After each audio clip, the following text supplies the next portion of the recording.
usandigcinile.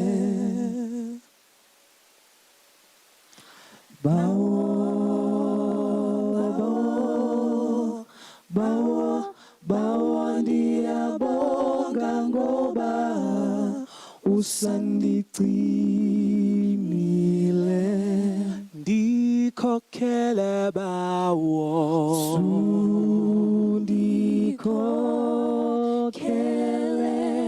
ndikhokhele mmeli wami ezinsizini zalo mhlaba bawo,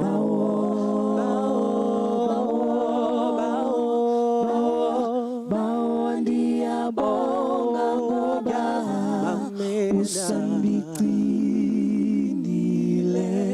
ndikhokhele bawo,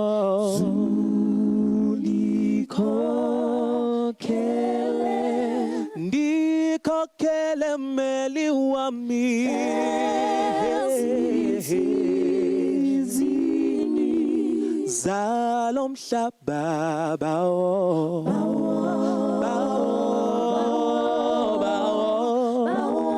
bawo ndiyabonga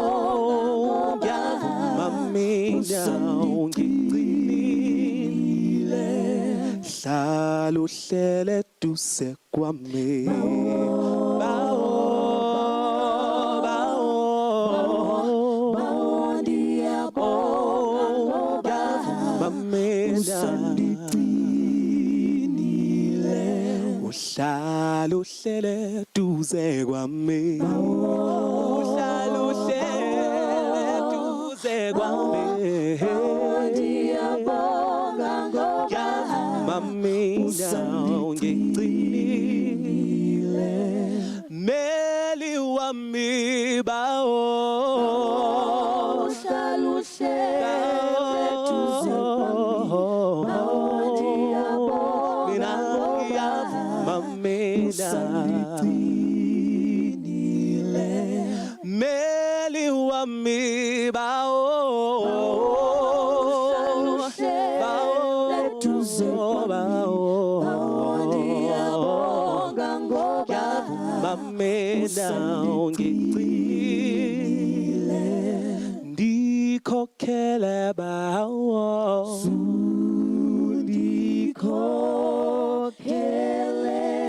ndikhokhele mmeli wami ezinsizini zalo mhlaba bawo, bawo ndiyabonga ngoba ungigcinile.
asimbonanga Mandela thina laphe khona laphe hlezi khona asimbonanga Mandela thina laphe khona laphe hlezi khona asimbonanga Mandela thina laphe khona laphe hleli khona asimbonanga Mandela thina laphe khona laphe hleli khona sithi hey wena sithi hey wena now sofika nini la siyakhona sithi hey wena sithi hey wena now sofika nini la siyakhona sithi hey wena sithi hey wena now sofika nini la siyakhona sithi hey wena sithi hey wena now sofika nini la siyakhona sithi hey wena sithi hey wena now sofika nini la siyakhona sithi hey wena sithi hey wena now sofika nini la siyakhona asimbonanga Mandela thina laphe khona laphe hleli khona asimbonanga Mandela thina laphe khona laphe hleli khona unonganga hey unonganga Sishunonganga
Diredi ugundiza ndipomoya Diredi ugundiza ndipomoya Dilawa mandla ugundiza ndipomoya Dilawa mandla ugundiza ndipomoya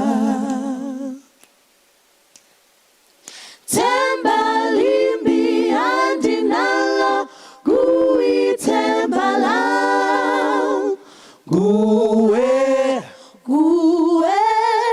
guitembala Tembalimbi andinalo guitembala guitembala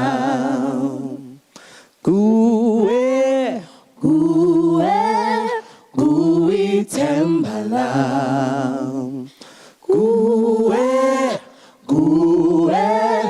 guitembala Diredi ugundiza ndipomoya Diredi ugundiza ndipomoya Dilawa mandla ugundiza ndipomoya Dilawa mandla ugundiza ndipomoya Tembalimbi andinalo guitembala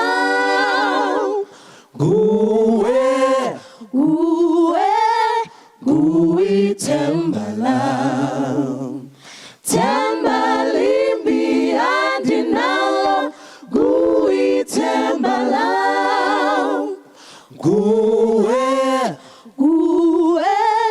guitembala Diredi ugundiza ndipomoya Diredi ugundiza ndipomoya Dilawa mandla ugundiza ndipomoya Dilawa mandla ugundiza ndipomoya Tembalimbi andinalo guitembala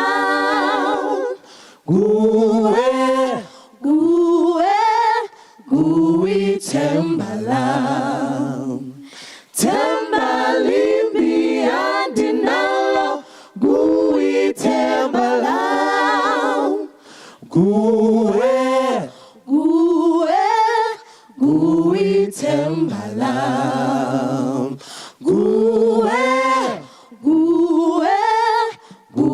guitembala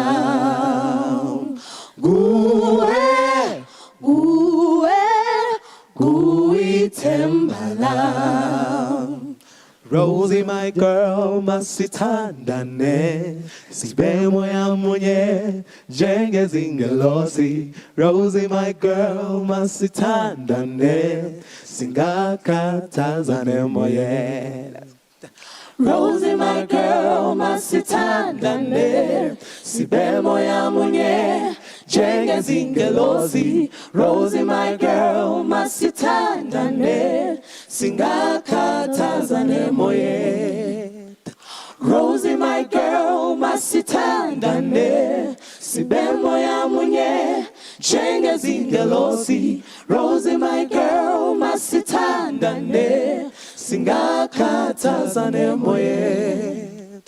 Masikhuleke kuNkulunkulu ukuthi make asiphe amandla sohlulwa into enye kuphela uma sihamba emhlabeni.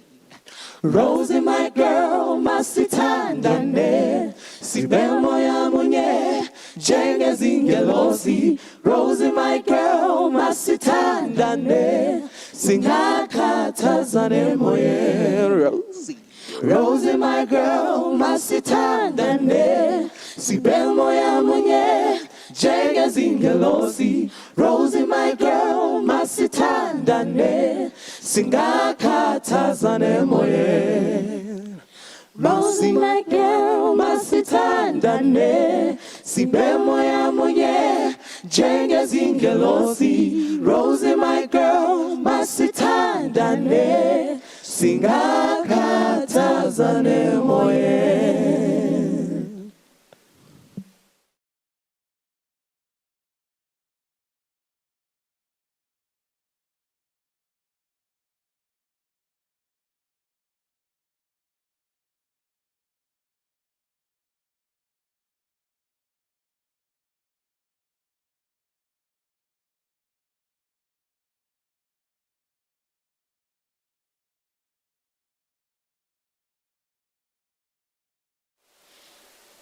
Ready, ugundiza ndiphumoya. Ready, ugundiza ndiphumoya. Ndinawa mandla, ugundiza ndiphumoya. Ndinawa mandla, ugundiza ndiphumoya. Tembalimbi andinalo guitembala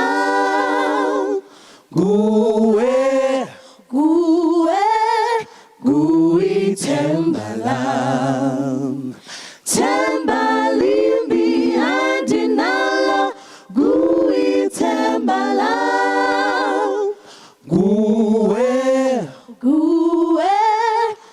guitembala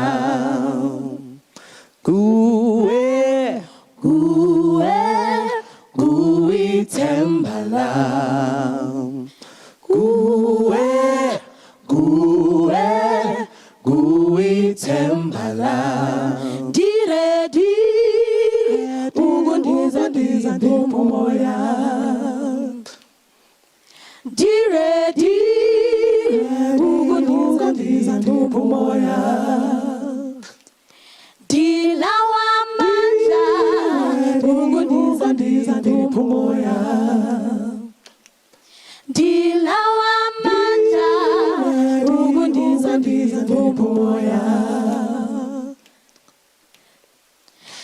Tembalimbi andinalo guitembala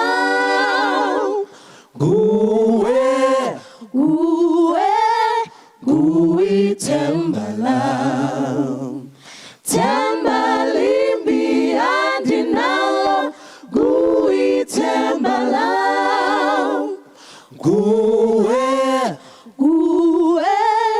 guitembala Diredi ugundiza ndiphumoya Diredi ugundiza ndiphumoya Dilawa mandla ugundiza ndiphumoya Dilawa mandla ugundiza ndiphumoya Tembalimbi andinalo guitembala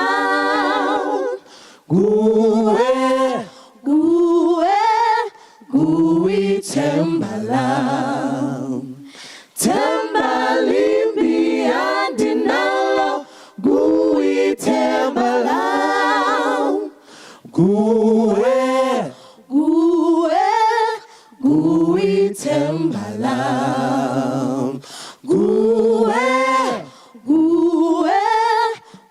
guitembala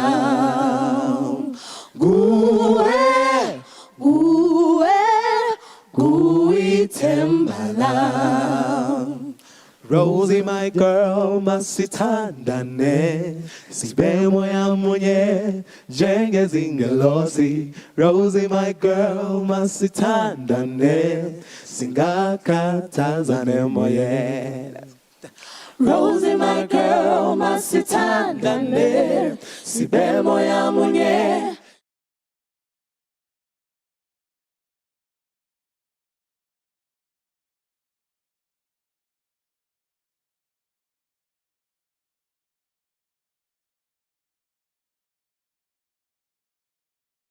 Ladies and gentlemen, good morning. Those who are here in the center, allow me to take this opportunity to welcome in our midst the Minister for the Department of Employment and Labor, Uticho Mkhulu, Tatethula Nxesi, and our Executive Director, Lisa Sefeld, Nedlac Executive Director. We are aware that we are joined by other ministers and deputy ministers online through Zoom, ladies and gentlemen. At this point in time, I would like us here and maybe all of us at home, those who are joining us virtually, to stand up for a moment of silence for our dearly departed leaders, former Deputy Minister of DERCO, Ntate Ibrahim, the Ambassador Mayor Lindiwe Mabuza, who have passed on. We've got Simpiwe, who was a staff member at Nedlac, who also passed on, and Rob Lee from the business constituency, who passed on, and many others, including those of our associates, our family members, who might have passed on either due to COVID-19 or any other disease. For those dearly departed, can we please rise just to observe a moment of silence, ladies and gentlemen? Thank you.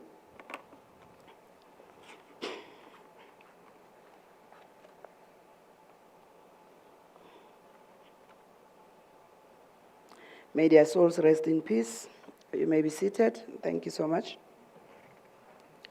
Ladies and gentlemen, our keynote speaker for today was supposed to be the Deputy President, David Mabuza. He has since apologized because he's got an urgent task to attend to as the chairperson of SANAC, an interministerial committee on COVID-19 vaccines, given the rising numbers of COVID-19 infections. So he's not going to be with us today, but our keynote address will be presented by none other than our Minister for Employment and Labor, Tatethula Nxesi.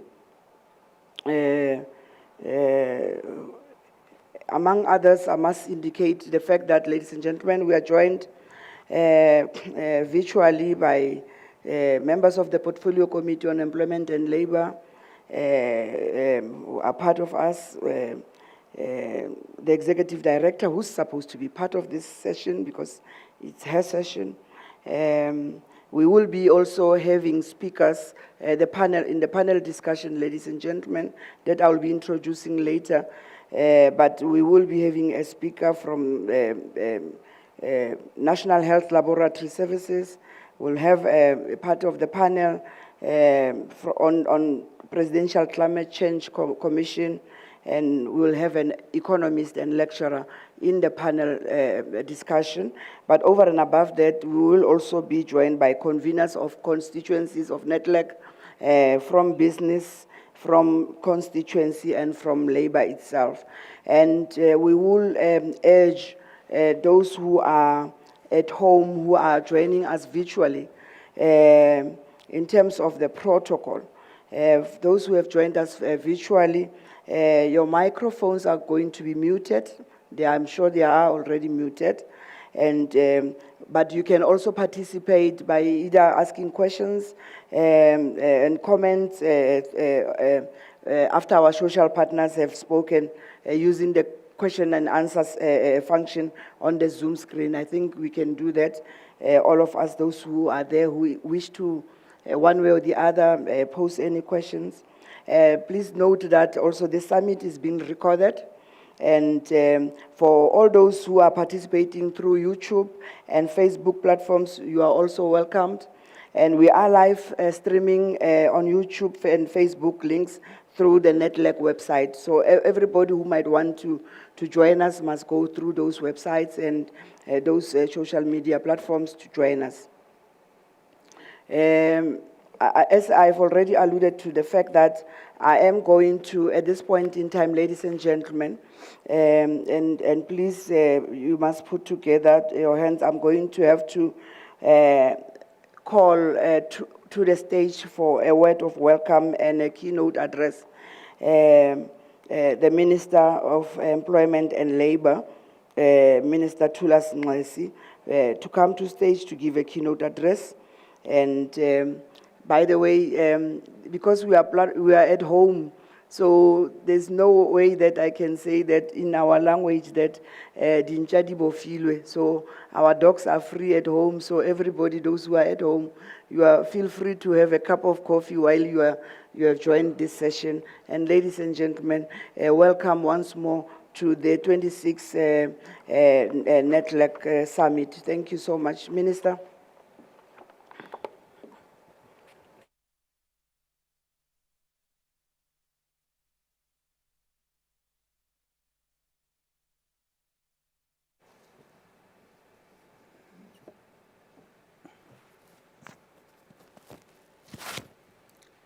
Thank you.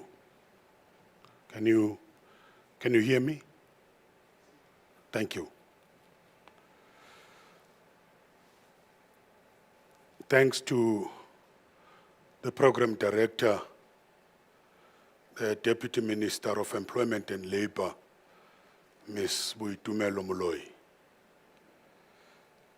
The ministers and deputy ministers who have joined the summit virtually, the members of the Portfolio Committee on Employment and Labor who are present here, the Executive Director of Nedlac, the leaders of the social partners representing labor, business, and communities, the leader of the organized business, Mr. Kas Kuvadia, the leader of the constituency or the community constituency, Mr. Tulani Chefuta, the leader of organized labor, Mr. Pekin Chalinchali, the ILO director, Pretoria office, Dr. Johnny Masubayana, all senior government officials who are present here, the invited speakers, the executive manager at the National Health Laboratory Services, and chairperson of the Ministerial Advisory Committee on COVID-19, Professor Kollega Mlisane, the chairperson of the Presidential Climate Commission, Mr. Vali Musa, economist and lecturer, University of South Africa, Mr. Mzwanele Ntwanti, members of the media, ladies and gentlemen, welcome all. This has been a difficult year indeed, almost 2 years since the commencement of the pandemic and the lockdowns to cap the spread of the disease, as well as the economic pain that came in their wake. In the first year of the pandemic, the gross domestic product fell by over 7% and we lost well over 1 million jobs. And the pain continues, reflected in most recent Stats SA unemployment figures, rising to 34.9%. Even as we meet today, it is in the shadow of the beginnings of the fourth waves, with the early signs that the new Omicron variant is more infectious than the Delta variant, although the indications are that symptoms are milder, with hopefully a lower rate of hospitalization and deaths. The pandemic placed a heavy responsibility not only upon government, but on the social partners and Nedlac. I believe that in such period of economic social and political crisis, that the need for social dialogue and strong institutions such as Nedlac becomes very apparent. And Nedlac rose to the occasion, facilitating an all-of-society response from the social partners in a number of areas. On occupational health and safety regulations to safeguard the workplace from COVID-19, the evidence from the compensation fund is that the rate of infections in the workplace was much lower than in the community. More recently, the social partners have taken up the issue of workplace initiatives to vaccinate employees, whilst also taking forward the debate on mandatory vaccination. Indeed, Cabinet referred this matter to Nedlac for input from the social partners. The point must be made that the issue of health and vaccinations goes far beyond the workplace, affecting all communities. Nedlac social partners also engaged around the income support for laid-off workers in the form of COVID-19 TERS benefits, a relief scheme that supported distressed employers and reaching millions of laid-off workers, their families, and injecting cash into local economies across the country. Nedlac also facilitated input from the social partners into the President's Economic Reconstruction and Recovery Plan, which we call the ERRP. These areas remain priorities in particular. The finalization of discussions around mandatory vaccination. I believe that Nedlac has provided clear advice in this regard. And let me quote, the Nedlac social partners represented in the Nedlac Rapid Response Task Team believe that the promotion of vaccines remains the most significant intervention to prevent the spread of the COVID-19 and lockdowns. To intensify the vaccination program and in response to the President's call, they've had extensive and urgent discussion over the last week and made proposal to the government through the Net Joints that the health and safety direction of the Department of Employment and Labor should be strengthened so that vaccination can become mandatory where a risk assessment at the workplace requires this. And I want to emphasize this part or repeat it. The health and safety direction of the Department of Employment and Labor should be strengthened so that vaccination can become mandatory where a risk assessment at workplace requires this. That access to certain venues, gatherings, and events, particularly in hospitality sector, should be restricted to vaccinated people only. Regulations on maximum capacity of gathering venues, events should be simplified. Provision of ventilation added and enforcement strengthened so that social distancing can be adhered to. While the social partners believe that vaccine mandates will pass constitutional scrutiny, they support the work of BUSA to get a declarator from the Constitutional Court in the new year. They understand, and it's a quote, they understand that their proposals will be brought to the attention of the National Command Council and other relevant government structures so that the decision can be made speedily to improve the vaccination rate and mitigate the negative impact of the fourth wave. That's end the quote. In my recent travel in the continent, it has become apparent that when people are not vaccinated, they are going to have difficulty in accessing destinations outside our borders. At every destination, testing was mandatory. So COVID-19 is truly still amongst us, and we have to act decisively by upping our preventative measures, vaccine, lest we face lockdowns and further economic depressions. As the President pointed out in his newsletter yesterday, Vaccination and combating COVID is inextricably bound. It's bound up with the economic recovery. A further continuing priority, therefore, is the need to speed up the implementation of the ERRP, which is anchored on the following: the public infrastructure development, ensuring energy security, industrialization and localization, mass employment programs, macroeconomic interventions and enablers of growth, green economy interventions, that's agriculture and food security, reviving the tourism sector, recognizing this huge setback as a result of what has been called an apartheid travel bans.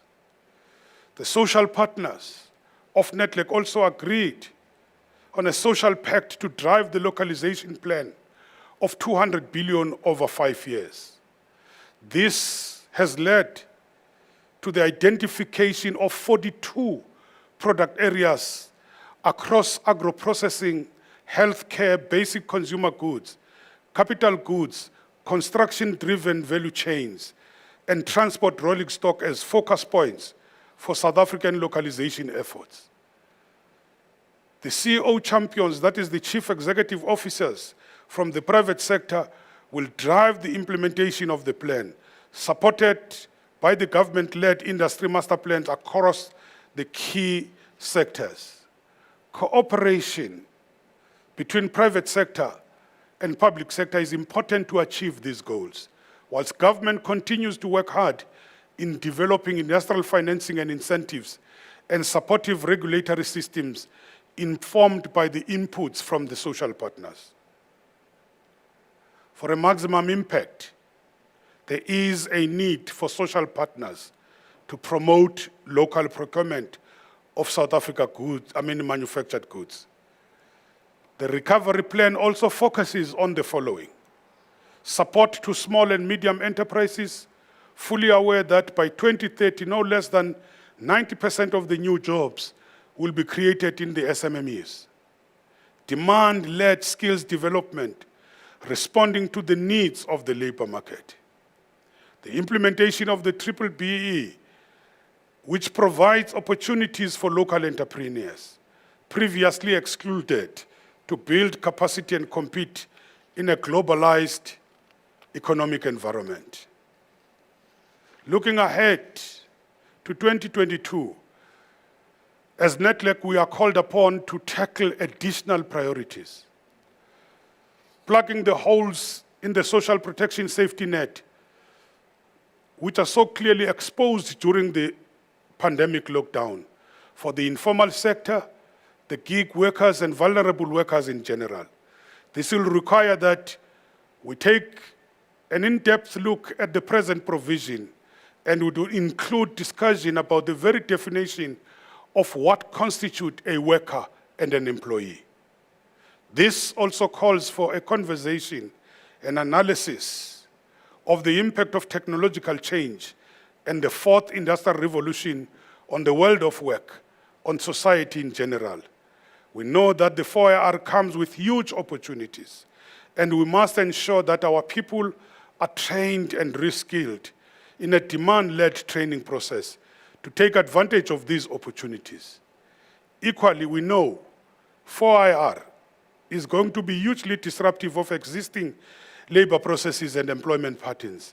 Hence, the need for Nedlac to take this up and chart the way forward in the interest of many, not just few. Nedlac is also called upon to address the issues of energy and sustainability. The country needs a plan for coal and to negotiate a just transition. By the way, it is one this year since the signing of the Eskom social impact. We need this year to show the progress in this respect. We must show that progress in terms of that Eskom social compact. Also, in addressing the barriers to easing the cost of doing business in South Africa, Nedlac will need a review of the current labor laws, the the regulations and processes in order to cut red tape and administrative costs, especially for the SMMEs. By the way, a general review is probably due. There are submissions from the various social partners which we'll be looking at.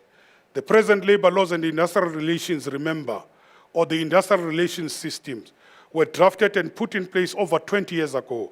There are signs that the present collective bargaining system is taking strain and needs to be strengthened.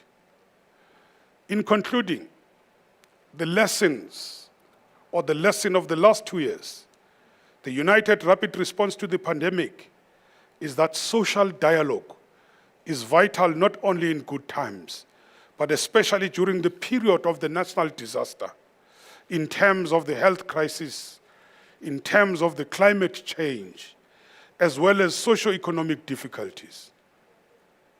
We see where other societies have been or torn by the impact of this pandemic. We must never underestimate the value of having strong institutions, such as Nedlac, to provide a venue and conduit of social dialogue. In 2022, as we continue to combat COVID-19 in its different variants and embark upon the road of reconstruction and recovery, Nedlac will remain critical to successfully achieving our goals. I wish you well in your deliberations, and that we live up to the theme of this summit, recovering and building together. Thank you, Program Director.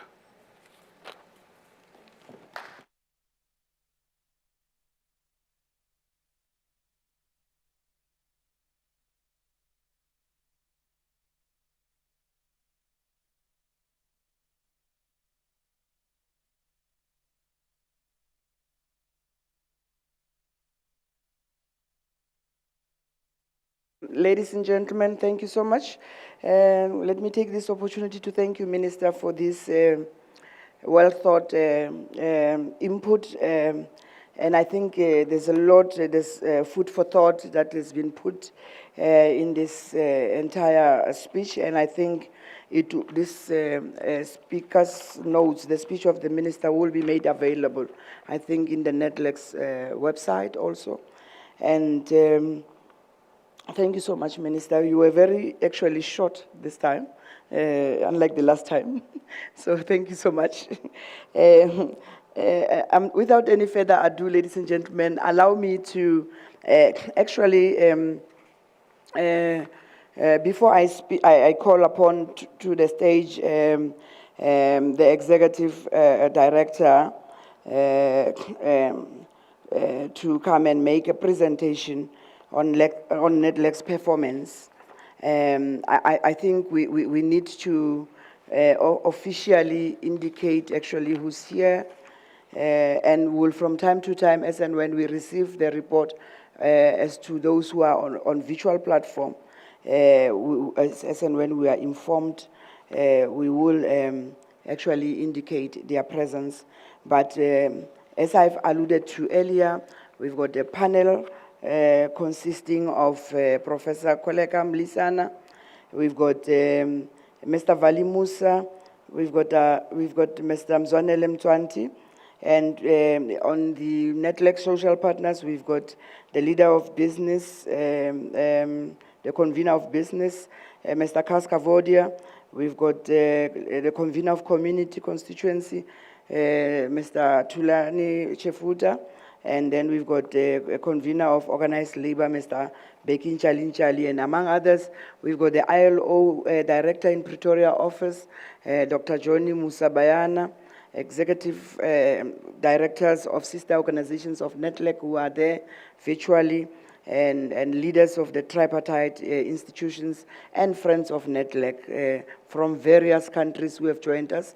We will make mention of them as the time goes by. Ladies and gentlemen, but allow me at this point in time to call upon the Executive Director.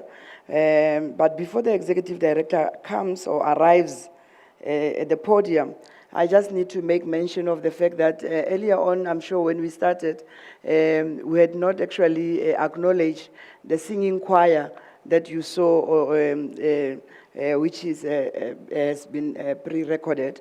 And they are called Wave of Worship, the WOW, W-O-W.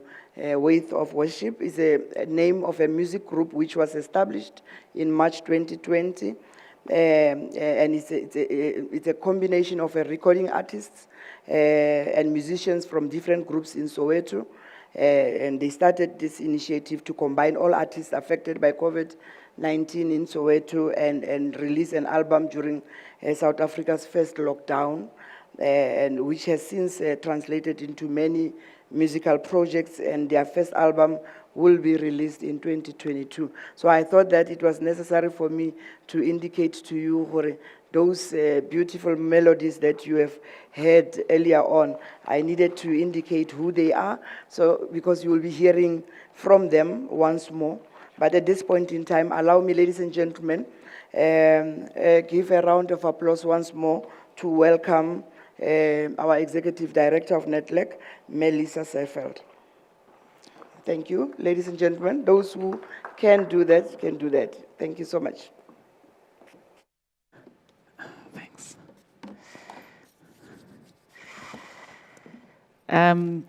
Good morning, everybody. Good morning, Deputy Minister, Minister, everybody who is watching on Zoom and YouTube and so on. I understand that there have been a number of problems around the Zoom link. We really apologize for that. I think we still have a way to go on digitalization within Nedlac and our partners. But I do understand that the YouTube link is working well, and it is also being broadcast on SABC, I think, channels 403 and 405. Can I just ask someone to put my PowerPoint presentation on so that I can do my presentation? Okay, there we. Can I just can we confirm? Can those on the webinar see the PowerPoint presentation? Good. So I've entitled. Okay, maybe I think I should take off this mask, which has got tangled in the. I don't know if someone can assist me here. Okay. So I have entitled the presentation on Nedlac's performance, the state of social dialogue at Nedlac. And I think this is really because what we have been doing this year is a lot of social dialogue. And what I'll be doing is reflecting on it and trying to characterize the different forms of social dialogue of Nedlac during the course of 2020 and 2021. Following on from the Minister, I'll be looking at both achievements and reflections around the key work that we're doing, as well as some considerations for 2022, where I think we collectively, organized business, labor, community, and government, should be getting ahead of the curve. So I'll start off with some context, and this is a picture that I took from one of the news platforms on Friday, and maybe it tells us something, not necessarily good, but important about the context of South Africa. Here we have beautiful sunset or sunrise, beautiful mountains near Harry Smith, and yet we have trucks completely blocking the road and preventing an important economic arterial from functioning, and a lot of people being bystanders and taking photographs. So, and I won't go through these slides in a lot of detail, but I think it's important for all of us to be reminded how our economy has shrunk and how our growth prospects are concerning.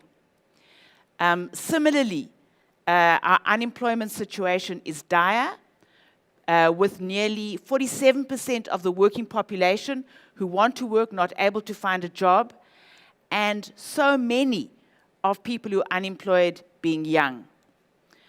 Now, this is a slide that we get from our own reports about the COVID-19 social relief grant.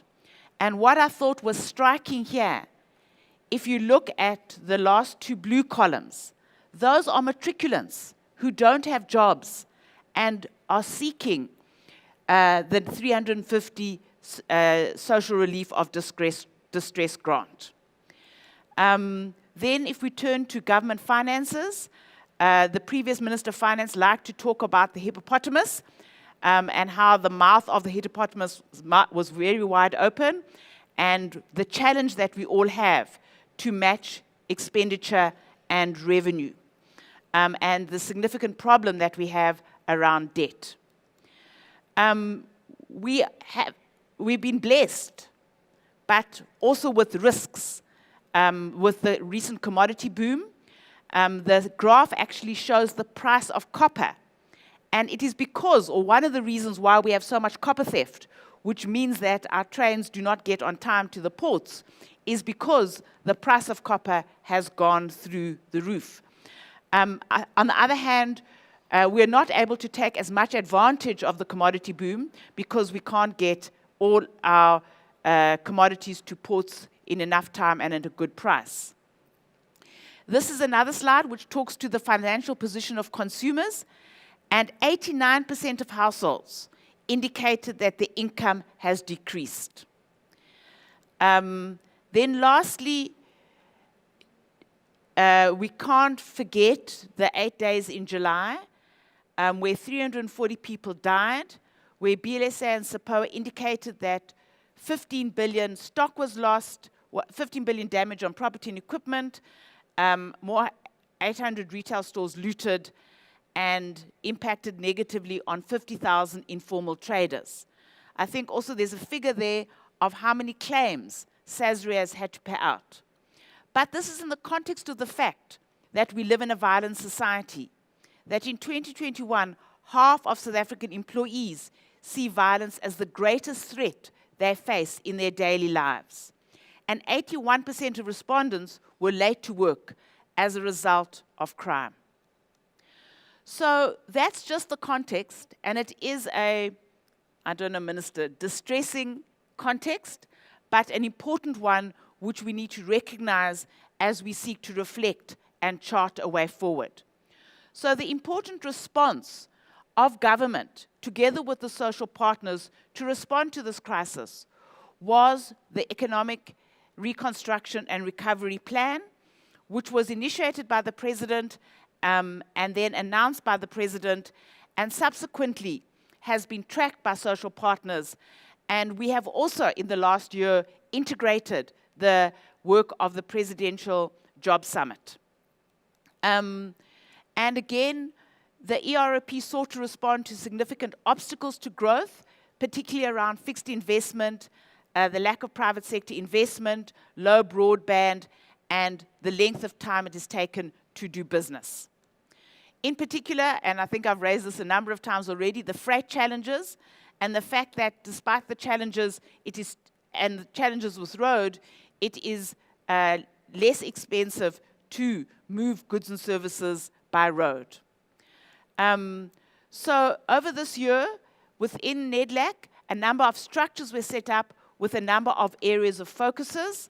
There was an economic recovery leadership team chaired by the Minister of Employment and Labour, with cabinet ministers, a three-a-side leadership team to deal with escalations, work streams, and so on. The social partners agreed that the areas of focus should be on unblocking blockages in freight and public transport, energy security, localization, and an improved ecosystem for small business. Also, as I indicated earlier on, and in our annual report, there is details here of the areas of achievement around the Presidential Job Summit, which is now integrated into economic recovery, including the social compact to support Eskom, the establishment of a temporary employee relief scheme for companies facing retrenchments, and I won't go through all the successes. One of them is the establishment of the Presidential Climate Change Commission, and we are hearing from the Deputy Chairperson just now. The Presidential Climate Change Commission, I think, has been renamed to the Climate Commission. So what are the key achievements and challenges? A week ago, the Minister of Employment and Labour chaired a meeting which was slightly reflective on the year, and one of the points made by organised labour was that we are making progress on the long-term challenge, but those quick wins to build business confidence and grow investment have not materialised as much as we anticipated. There is an important emerging consensus on measures needed to increase energy supply, including renewable, but there's still significant obstacles, including transmission, Eskom's balance sheet, and the fact of ongoing load shedding. There have been announcements on measures to turn around Transnet and PRASA, but on the ground, rail delivery remains poor, slow, and disrupted. The presidential employment stimulus has implemented phase 1 and has launched phase 2, and we've also seen important movements with Infrastructure SA launching, and both these initiatives demonstrate innovation and new ways of working in government. There has been significant preparatory work done at government and business and master plan levels to meet localization targets that were set in the ERRP. Digital migration has begun, but spectrum auction has been delayed due to litigation. And then there are areas of potential such as tourism, which continue to be impacted upon by the COVID pandemic. I'll come back to this later, but over this year, social partners have been better at responding speedily than maybe longer-term issues. So when there was the 8 days in July, we called a special exco, and we committed collectively to stabilize the country, secure essential supplies and infrastructure, provide relief and support, build active citizenry. I think also importantly and interestingly is the slide on the right-hand side, which shows what business wanted to be able to recover, particularly income support from the Unemployment Insurance Fund. So there was a package of measures introduced, including a new IUI relief measure, Competition Commission exemptions, food relief, a National Treasury guarantee for the SASRIA funds, and then funds particularly from the DTIC and the Small Business Development Fund. One of the tragedies has been, while we responded quickly, the relief has not come as quickly. So the relief both for the WABU has been very slow, and there is relief coming, but still not also completely still on the ground from the Department of Small Business Development. The figures are there in the presentation. So just to reflect on the role of Nedlac in economic recovery, I have put a quote there from the overall convener of Labour, Beking Charlie. And this is really the internal reflection of myself and my colleagues, that the ERRP has become a reference point for progress on structural reforms and a reflection of the commitment of all social partners to make progress. However, we haven't, and this is an issue raised by social partners, we need agreed benchmarks and indicators. We've done a lot of information sharing, which I think builds capacity. There have been movement of key interventions, not necessarily facilitated within Nedlac.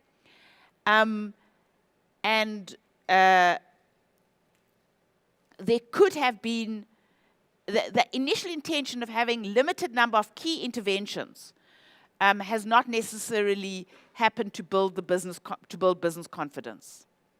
I'm now going to move on to the COVID pandemic. This, by the way, is a picture of outside COSATU head offices where they partnered with, I think, one of the private sector players to provide vaccines to shop stewards. So again, I think it is well known that we had a response team which has worked very actively, intensively to intervene in different ways on the COVID pandemic. And there is a quote there from our minister. I'm going to go through some of the key areas. Now, sorry, I think there might be some, it's not all that clear.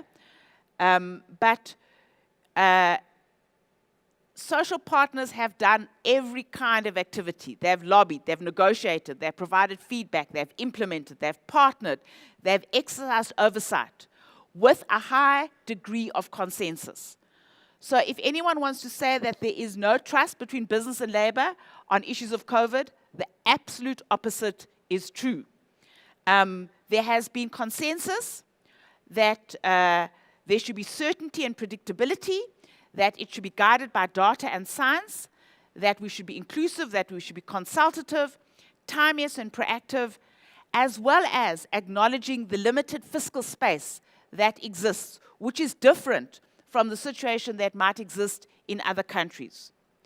The most important measures that all social partners agree on is that ramping up vaccinations, including through positive and negative incentives, is critical, as well as the ongoing promoting and enforcing of non-pharmaceutical interventions.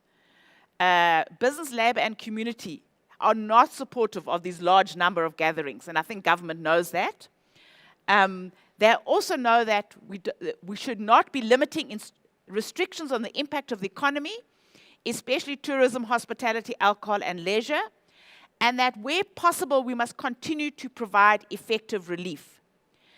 Now, over the last week, since the call of the President to consider the issue of vaccine mandates and restricting access, the social partners have agreed, that is organized business, labor, and community, that to promote vaccinations and protect the country from lockdowns, workplaces should require employees to be vaccinated to enable occupational health and safety, and that there needs to be access restricted to certain venues, events and gatherings only to vaccinated people. That message has been conveyed to the NAT joints for further deliberation within government. These are other slides which just reflect our progress, which I will go through more briefly. Obviously, you know, together with the Unemployment Insurance Fund, 62 billion rand has been dispersed. There's the COVID Relief and Distress Grant, and there also was the Loan Guarantee Scheme. I think the anxiety is that we are being less effective, though, than more effective at this point in the pandemic. On vaccinations, the vaccination journey has been one from supply to demand constraints, particularly Business for South Africa, led by Martin Kingston, has been absolutely energetic and full of energy and passion to ensure that there is a unique collaboration between the public and private sector. And then more recently, the community constituency and organized labor have come very actively to go on the ground to mobilize workers, businesses, and communities to promote vaccinations. And then the other area where we have had mixed success is in facilitating difficult trade-offs with a broad range of stakeholders. There have been 8 months of discussion on a possible liquor social contract, which could better balance the negative impact of alcohol abuse on hospital admissions and transmission of the virus, and jobs and income loss through restrictions. Unfortunately, and not always do we succeed, because firstly, within business and government, there was not a lot of consensus, and then I think uncertainty and lack of consensus about the relationship between anything we'd introduce in the short term and the implications for the long term. On the event sector, I think this has been more successful. We have been working, and we still hope that you know, this will succeed, about how we can ensure that soccer matches can begin, music festivals, and so on, with strict protocols only for vaccinated people. And there has been a lot of unique collaboration in this regard. So then the reflections on the role of Nedlac. As I think Thulani Tsufuta has said here, Nedlac has played a pivotal role. However, there are challenges which limited the effectiveness of our response. Obviously, the setbacks to the delivery of vaccines in the first 6 months, the fact that not always the best information that data and science can offer has been used to mitigate the negative effects. Interventions have not been as timelessly as they could have. And this is a real tragedy. Our collective capacity to communicate to diverse South African communities has not been as effective compared, for example, in 2020, 2010, around the HIV and AIDS response. There is, it's something that I'm not sure, Minister, but we have lost that ability. And I think that accounts for quite a lot of the vaccine hesitancy. I'm now going to move on to inputting into policy and legislative processes. We've introduced social dialogues over the year, and we've had a number of them very successful, where we don't necessarily seek agreement, but we seek to discuss and deliberate on less easy and more difficult or whatever issues. We also have completed a large number of reports on legislation and regulation, as well as on policy. One of the laws that we looked at was the expropriation bill. I understand it is being voted on today in Parliament. We also have processed a number of Section 77 socioeconomic disputes, and also significantly, we are reviewing the code and protocols into a new consolidated code of good practice. In terms of reflecting on our role, there has been quality social dialogue and information sharing events. In respect of inputting into legislation, unfortunately, key legislation which the social partners have been eager to receive on labour law, reform and public procurement have not yet come to Nedlac. There have been issues with some of the processes. Some of the bills have left Nedlac and not gone to Parliament. And then there have been problems, for example, where social partners want to influence regulation when the problem lies with the bill. And that's why it is important that we speedily review our protocols if we want to move ahead more effectively. Then just lastly, on progressing Nedlac fit for purpose, we have introduced a new strategic plan and restructured our secretariat to be more effective and accountable.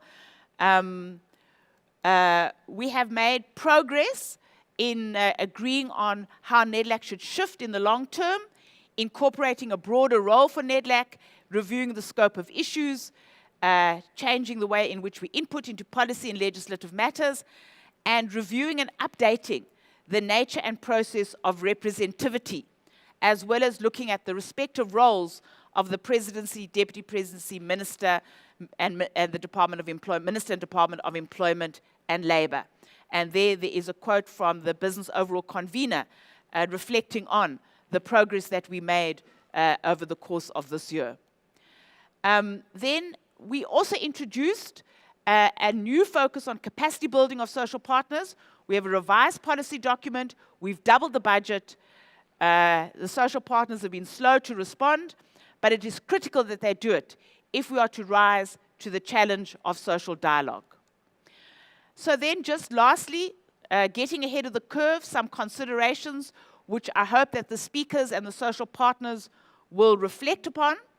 There's no doubt this year has been eventful and successful, even though effort is not always translated into impact. Now, interestingly, and this is the observation from the Secretariat, we are more successful when we respond rapidly to crisis issues, Minister, than we do on critical long-term policy and legislation. We are more successful, Thulani, when there is greater diversity of partners at the table, including those traditionally who are not part of Nedlac. So we have partnered with the taxi industry to promote vaccinations. We've partnered with, as I indicated earlier on, event management, art and culture organizations to open up events to audiences as spectators. We have become regarded as speaking on behalf of all of society beyond the actual representativity of Nedlac, and thus aligning what we do to the Act and the Constitution has become a priority. So there are 6 issues here that I think we need to think about. Firstly, the Minister of Finance in his MTBPS emphasized the importance of structural reforms to unlock growth in our economy.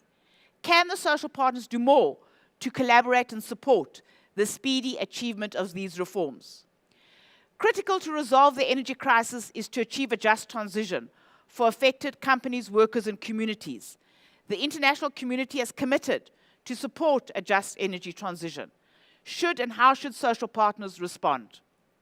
The emergence of the Omicron variant has emphasized the importance of being able to live with COVID. What is needed for us to pivot from pandemic to epidemic conditions and a new sustainable paradigm? The future of work is not the future anymore. It has become the present.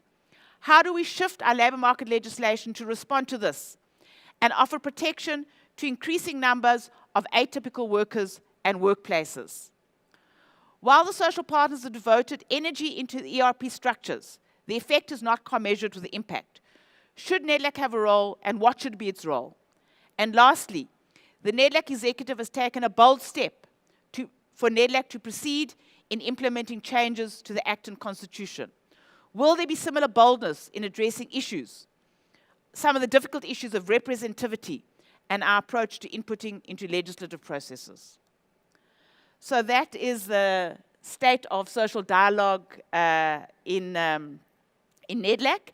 On behalf of the Secretariat, I'd like to extend my appreciation to the social partners and Department of Employment and Labour for their support and partnership during 2020 and 2021, and wish you a safe and restful festive season. Thank you.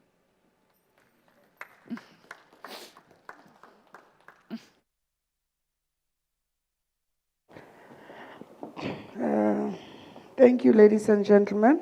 I realize I can still speak without coming here, isn't it? Thank you so much, Madam Lisa. Thank you for this contribution that you just made. Ladies and gentlemen, we are supposed to be listening to music, but I think, do I allow music, Lisa, or do I proceed? Music. Oh, but music must come. We are going to listen to our WOW group. I think it's a pre-recorded music, and then we'll come back to introduce the panel of our speakers here who mostly are on virtual. We have one who's present, no? All on virtual. They are all on virtual. So we will be introducing them shortly, immediately after the music. But please, let's put our hands together once more for Lisa, for the report that has been presented to us. By the way, this is the work that Nedlac has been doing over this period, which is under review. So, and we are still encouraging our participants, those who are also online, if you want to ask a question, based on all the inputs, starting from the input of the minister and the report by the executive director, please write in the question and answer space there in your Zoom, and we will take you on board on those questions that might have been posed. So let's allow music to play on. Thank you, ladies and gentlemen. And then I'll come back just to introduce our panelists, and I'll introduce all of them at once, and then they will present one after the other until they are done, and we will come back. Thank you so much, ladies and gentlemen. Enjoy the music. Sakukuga satipega, sakukuga satipega, sakukuga satipega, sakukuga satipega, sakukuga satipega. Sakukuga satipega, sakukuga satipega, sakukuga satipega. Ay, ay, yo mama, yo mama. Ay, ay, yo mama, yo mama. Ay, ay, yo mama, yo mama. Ay, ay, yo mama, yo mama. Ay, ay, yo mama, yo mama. Ay, ay, yo mama, yo mama. Ay, ay, yo mama, yo mama. Ay, ay, yo mama, yo mama. Sakukuga Satipea. Nansi pata pata. Sakukuga Satipea. Iyo pata pata. Sakukuga Satipea. Nansi pata pata. Sakukuga Satipea. Iyo pata pata. Iyo mama. Nansi pata pata. Iyo mama. Iyo pata pata. Iyo mama. Nansi pata pata. Iyo mama. Iyo pata pata. Sakukuga Satipea. Nansi pata pata. Sakukuga Satipea. Iyo pata pata. Sakukuga Satipea. Nansi pata pata. Sakukuga Satipea. Iyo pata pata. Iyo mama. Nansi pata pata. Iyo mama. Iyo pata pata. Iyo mama. Nansi pata pata. Iyo mama. Iyo pata pata. Iyo mama. Nansi pata pata. Iyo mama. Iyo pata pata. Sakukuga Satipea. Nansi pata pata. Iyo pata pata. Sakukuga Satipea. Nansi pata pata. Iyo pata pata. Iyo mama. Nansi pata pata. Iyo mama. Iyo pata pata. Iyo mama. Nansi pata pata. Iyo mama. Iyo pata pata. Iyo mama. Nansi pata pata. Iyo mama. Iyo pata pata. Iyo mama. Nansi pata pata. Iyo mama. Iyo pata pata. Iyo mama. Nansi pata pata. Iyo mama. Iyo pata pata. Nansi pata pata. Iyo pata pata. Iyo mama. Nansi pata pata. Iyo mama. Iyo pata pata. Nansi pata pata. Iyo mama. Iyo pata pata. Nansi pata pata. Iyo pata pata. Nansi pata pata. Iyo pata pata. Iyo mama. Nansi pata pata. Iyo mama. Iyo pata pata.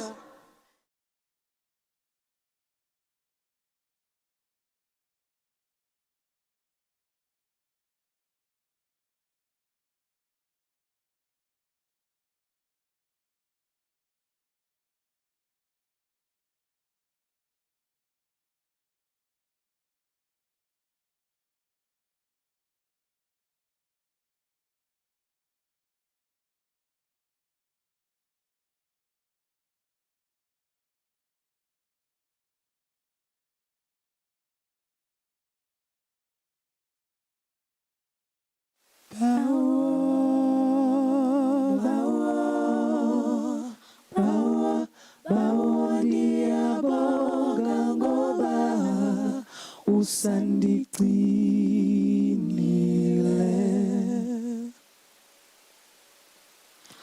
bawo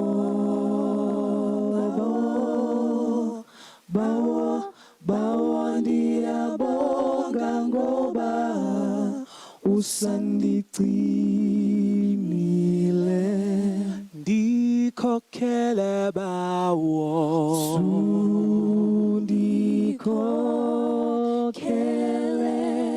ndikhokhele mmeli wami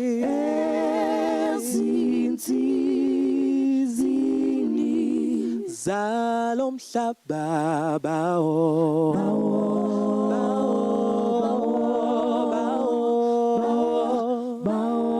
ndiyabonga ngoba usandiqinile ndikhokhele bawo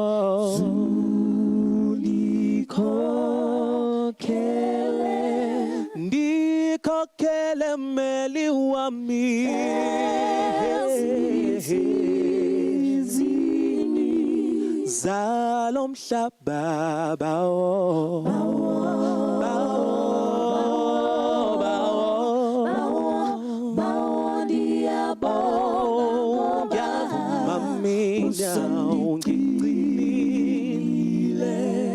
uhlala uhlele duse kwami bawo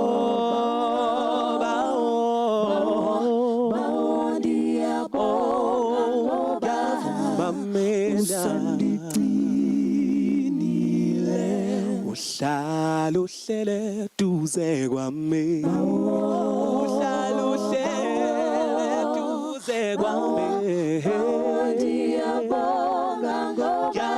mamina ngigcinile meli wami bawo uhlala uhlele duze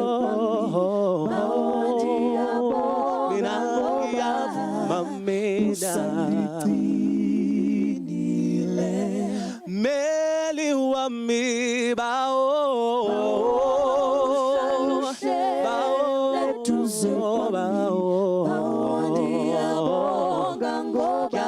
mamela ngigcile ndikhokhele bawo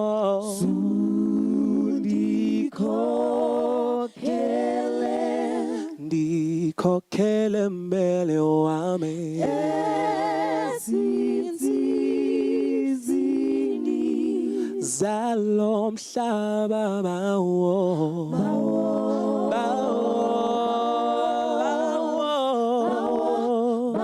ndiyabonga ngoba mamela ungigcile. Ladies and gentlemen, thanks once more.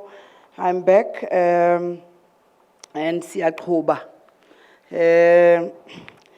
I'm going to introduce to you the panelists, ladies and gentlemen, who are well-known, prominent public intellectuals, and who are from different demographical backgrounds, who will be providing some perspectives on what Nedlac has achieved or should consider in respect of the three identified focus areas, namely economic recovery and reconstruction.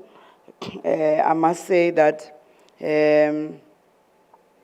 as it has been indicated earlier on by both the Minister Nxesi of the Department of Employment and Labor and Lisa, the Executive Director, that this year's Nedlac has continued intensifying its interventions towards responding to COVID-19 pandemic and the promotion of vaccinations, and implementation of the economic recovery and reconstruction programs, coordinated responses to public violence that we are all aware of in KwaZulu-Natal, that took place also in Gauteng provinces, inputting into legislative and policy processes, including the climate change bill and advancing the Nedlac Fit for Purpose project, to mention but a few.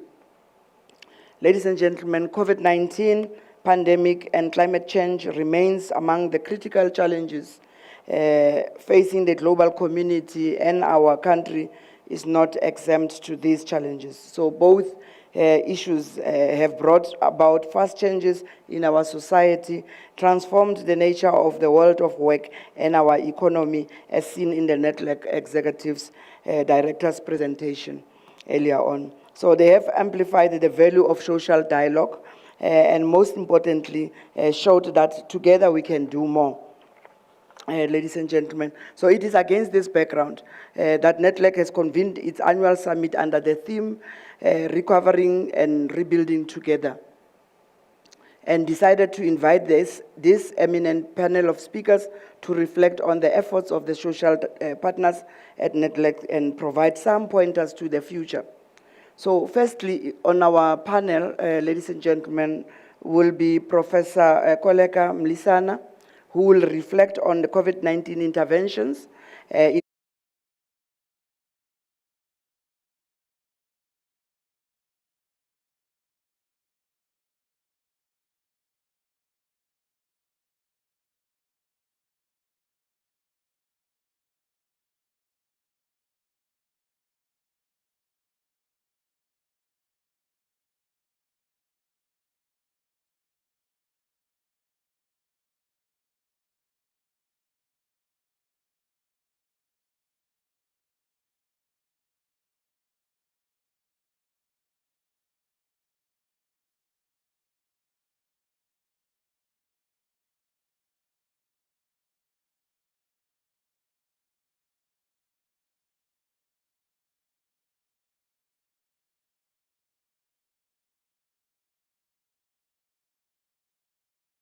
which is in short MEC, called MEC, and Mr. Vali Musa, who's now the Deputy Chairperson of the Presidential Climate Commission.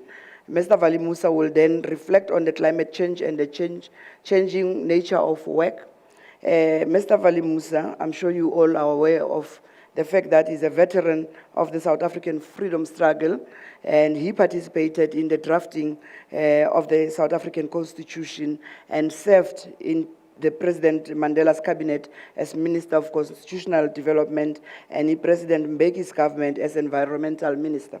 So he has served on a number of boards and as a facilitator in the global climate change and negotiations, respectively. He's currently the Deputy Chairperson of the Presidential Climate Commission.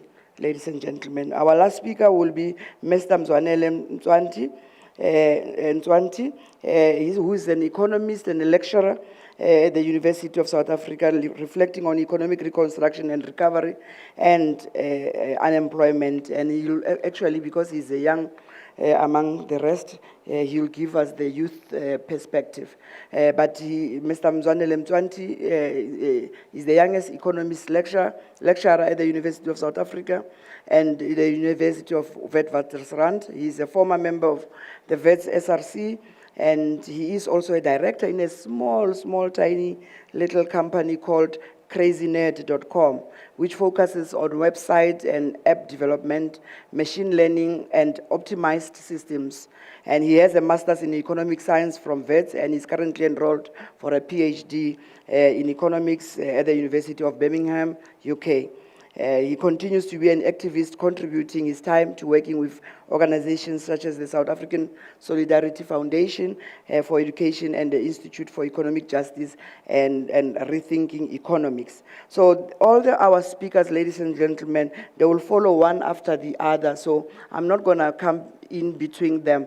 You are all, ladies and gentlemen, gentlemen and lady, you are given, I'm giving you 12 minutes each on your presentation. But for you to round off, I have the discretion to either give you an extra minute or two, just for you to be able to round off on your discussion. I'm very generous, ladies and gentlemen, very, very generous. Thank you so much. And then, so you are here to give us this perspective that you all have, these different sides of what you've got. So, ladies and gentlemen, thank you so much. Let's give a round of applause to our panelists. And in that order, Professor Mlinzana, you'll start. Thank you so much, and all the best to your presentation. Thank you.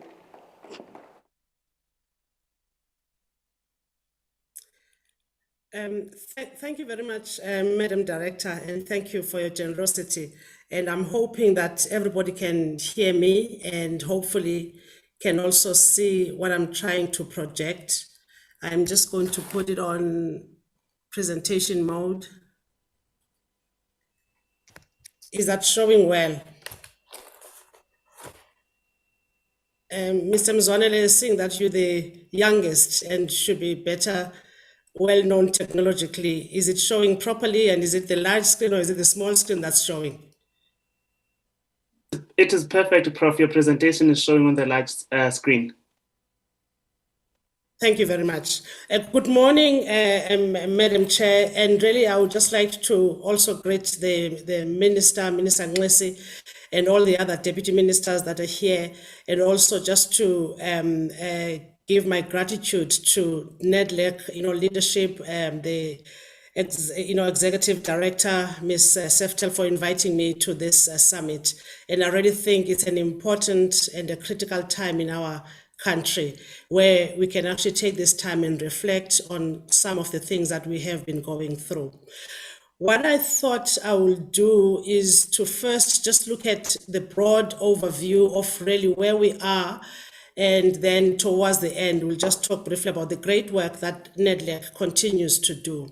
And, this just takes us through that, we mustn't forget that actually we have lived, through different plagues, and we have seen the devastating impact of such plagues.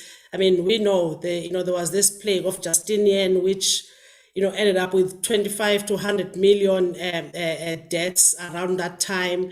And then there was the Spanish flu not so long ago in the early 1900s. And we must never forget, we have really just come out of the World AIDS Day, that we continue as a country and actually globally to live with the HIV epidemic. And insofar as we are concerned, as living in the sub-Saharan Africa, we continue to be the epicenter. And here is COVID-19, where we're sitting at the moment, and we really are hoping that, the 5 million that we have of deaths are not going to, the increase won't be that much into the future. But we must just always remember that we really have lived with pandemics.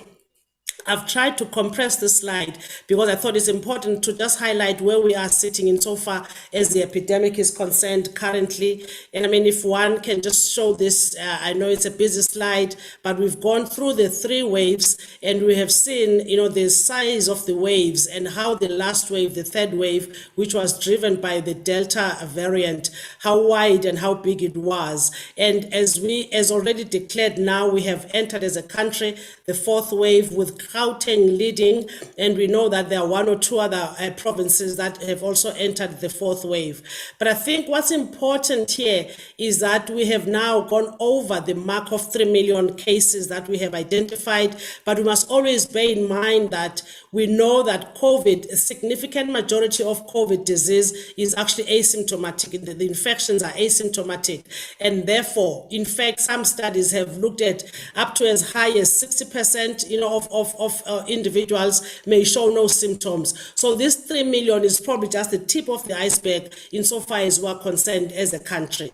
And then if one then looks at what has been happening in the past few weeks, because I think that's where everybody is anxious, what everybody is anxious about. We all know that looking at just daily cases is not helpful because that's really determined by the number of testing, whether it's a weekend or it's a holiday. And so the 7-day moving average seems to be the best, assessment of looking to see how we are doing. We have seen how in November, as you can see here, we had the least number of cases for quite some time. In November, we're sitting at 332, and there was this sudden jump to over 1,000 within just 1 week, and then the following week was 4.8, and we're now sitting very close to 10,000 cases, if we look at that moving average. And what also has been helpful has been looking at the percentage testing positive. Sorry about that. Percentage testing positive. And we have seen how at some stage we are really sitting at very low levels, and we now have gone down, we actually have gone up to 8.3 as of that epidemiological week of 47. I thought I'll put these at the bottom because they also just emphasize the jumps we have seen recently, looking at daily percentage testing positive, jumping from 10%, 16%, we're now sitting at around 23, around 25%. So we can see that the number of infections are increasing in a very steeply, and that is why we all have evidence now that actually Omicron is actually resulting in high transmissibility. This just gives us a quick summary of where we're sitting insofar as vaccination is concerned. We're not doing as well as we should be. If you're looking at the total, we're sitting here at around, I think it's around about 41% or so. This was last week sometime. And if you're looking at those that are fully vaccinated as a percentage of the adult population, is sitting at around 36%. And I mean, which are the provinces that are not doing well? Gauteng province, KZN province, and Mpumalanga. And for me, then these become the areas that we do need to focus on as we encourage, vaccination. And we have seen how generally, when we were doing very well, around September, and with high numbers getting vaccinated on a daily basis, we really have dropped the ball, and therefore a lot of focus needs to be brought insofar as vaccination is concerned. So very briefly, what I thought I'll do is just to look at what is it that we have learned in the past pandemics. And I think if I look at these lessons that have been learned, they also draw in the great work that Nedlac has done. And I mean, and I'm choosing just these 7 lessons, and I'll go through them very quickly.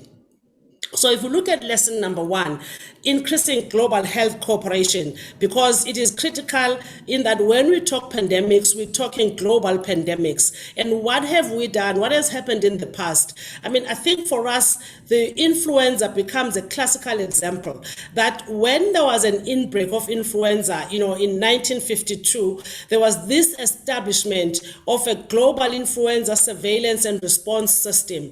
And this actually attracted countries across the globe, and there was a concerted effort in dealing with the pandemic. As a result, the labs back then started collecting samples from their countries. They looked at that time, we were still very strong on virus isolation, and we're trying to, and they tried to actually do this antigenic characterization to identify what was circulating, and this was then shared with the WHO. And I mean, everybody knows that that's actually exactly the same thing we're doing even today. And so as a result, there was this global platform that was created for open access of, to genomic sequences. And this has actually been utilized across these years in determining what kind of influenza vaccine must be developed based on these genomic sequences. So this really has been ongoing for quite some time. As a result, in 2008, in Germany, there was then this agreement to establish this initiative that we call GISAID. And what this does, it actually collects everybody who does genome sequencing for influenza. These then get deposited onto an international platform and therefore make these accessible to everybody and even to vaccine developers. And that's how we have survived to get the various vaccines for flu every year. As a result, when we then were faced with SARS-CoV-2, it became much easy because there was an already existing platform. And you can see that what has been a great benefit has been the availability of certain platforms which have really just made the response to COVID-19 a lot easier. In that, in January 2010, the first whole genome sequence was published, on the GISAID, and as a result, it became automatically available to everybody, globally. And as a result, that's why we're able to get the vaccines so quickly. And everybody always asks, how safe are these? Why were they actually developed within 12 months? It is because of the technologies that already existed that were then utilized. As a result, now when we, where we are sitting now, there's been more than 5.7 million sequences that have been shared on this platform. And these actually include more than 24,000 that have come from our country, from South Africa. And some of you may have seen this picture. This is actually a network for genomic surveillance within the country, which has done excellent work. And it is the same, a network that was able to identify the Beta variant, which, we saw circulating in the country in December last year. And even the current Omicron came through this network, just showing the great work that has happened. We have seen also how the Global Fund has actually assisted in alleviating by providing funding in the response to HIV, TB, malaria, and we have seen how globally, all this support has made a big difference. What about multi-sectorial cooperation? What are we learning from here?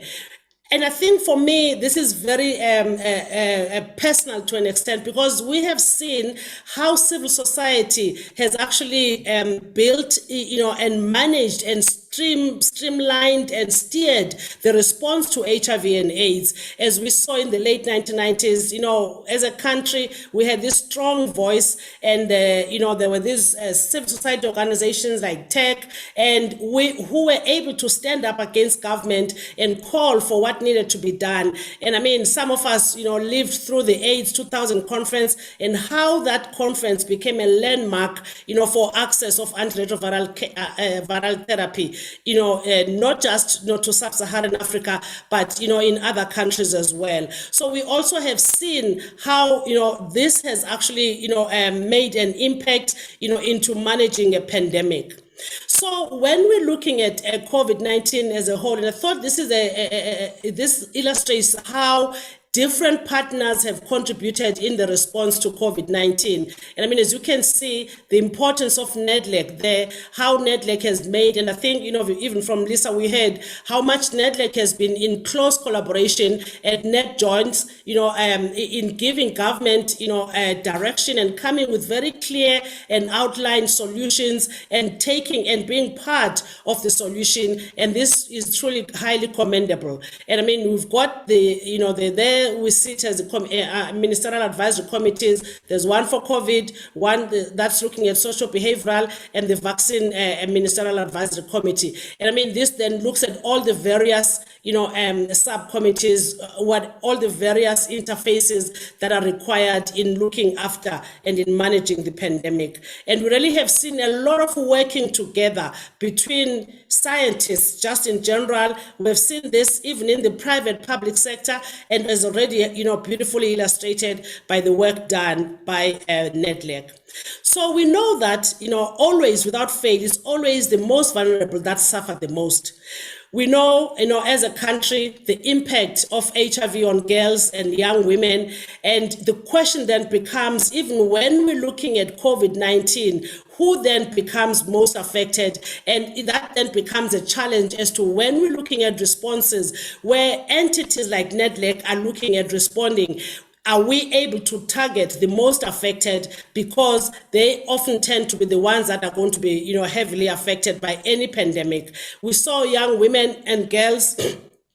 And also, in fact, if we're looking now specifically at COVID-19, we have seen the impact it is having. Whilst, the under 5 mortality rate was reducing quite nicely to an extent, but now, when the modelers are looking at the impact of, COVID-19, that we might actually end up losing the gains that we have actually managed to get over these years. And it therefore becomes important in saying, when we're responding, how are we then focusing on the most negatively affected populations as a country?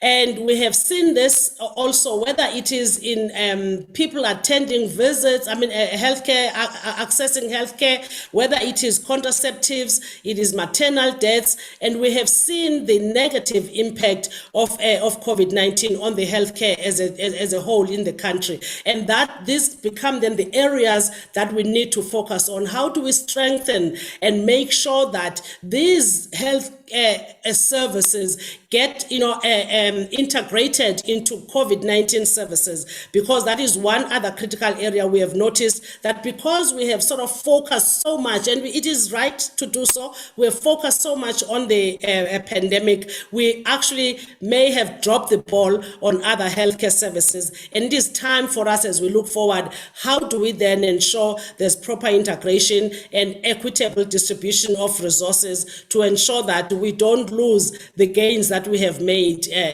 so far. Impact of COVID-19 on women and girls. Women always take the brunt, if you're looking at this. And the question is, how then, where can then Nedlac, fit in to ensure that some of this impact is reduced, as much as we can.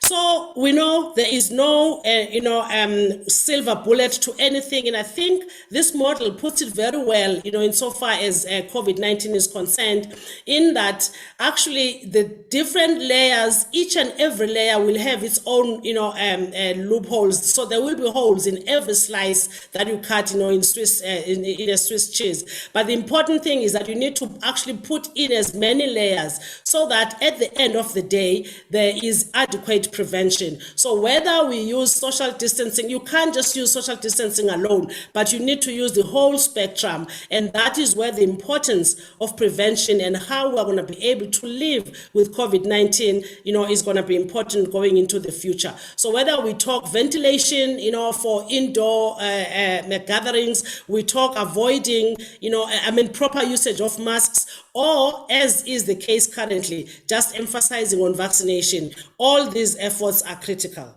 And we do know that vaccines work. We have seen this, whether it was with global, smallpox eradication now. I mean, those that are younger than us don't know what smallpox looks like. We don't see it clinically because it was globally eradicated. And this was because of the availability of vaccination. We have seen the impact of vaccines on childhood mortality, how it has improved childhood mortality. And that is why now we are very much concerned that we don't want, when then the services of childhood vaccinations are not focused on, because we have diverted focus onto COVID. We really don't want to lose the gains that we have seen in, with immunizations and the impact, positive impact on childhood mortality.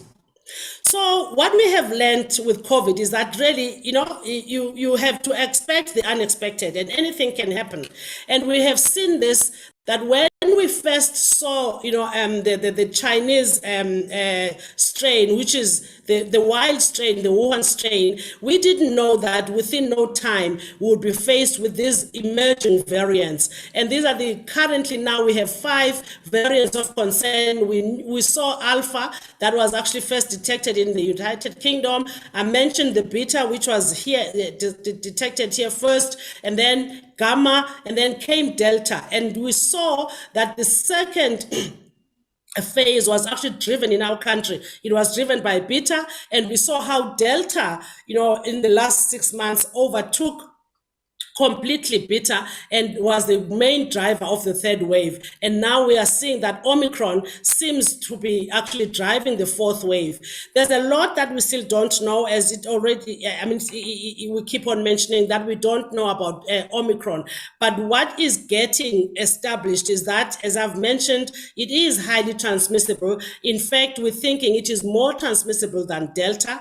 And secondly, we are seeing that there is a level of immune escape where the Omicron is escaping the immunity that was actually established by previous infection, like natural infections. And that is why we now are seeing an increase in reinfections. People who have had COVID before, they are getting it again. And in fact, even those that have been vaccinated, we are seeing them getting reinfected, which means there is a definite, immune escape insofar as antibodies, which is what really controls, reinfection.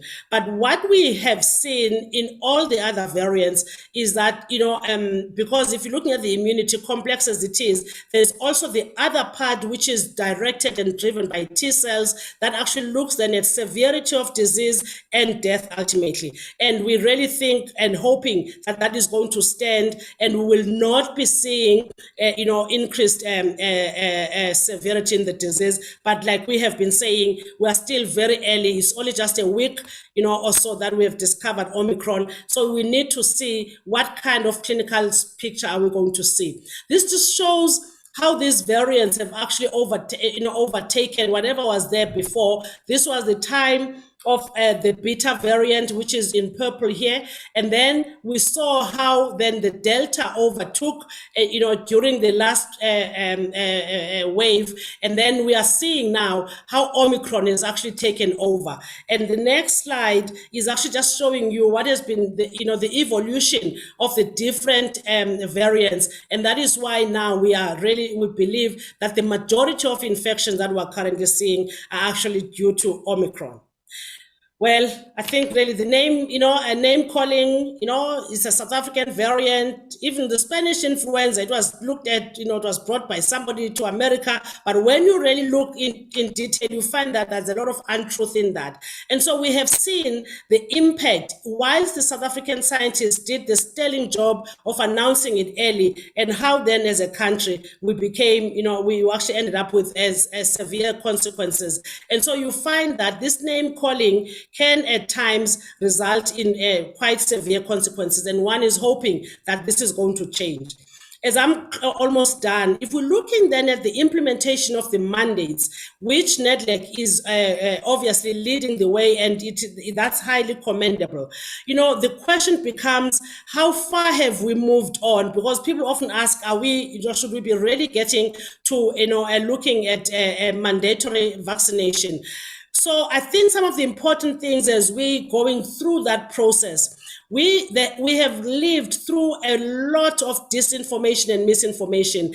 And I think it's going to become important to ensure that the communication that goes out there, it is structured appropriately for the appropriate and different, diverse communities in our country, so that people can then be able to make informed choices. So we enable choice making once people have got the proper information. And the question for me is, how does an ordinary South African know which is a credible source of information? And so we need to look at this and see how we're going to drive that message so that people know where to get, a credible information. And then the question, right now we are where we can see with the Vuma,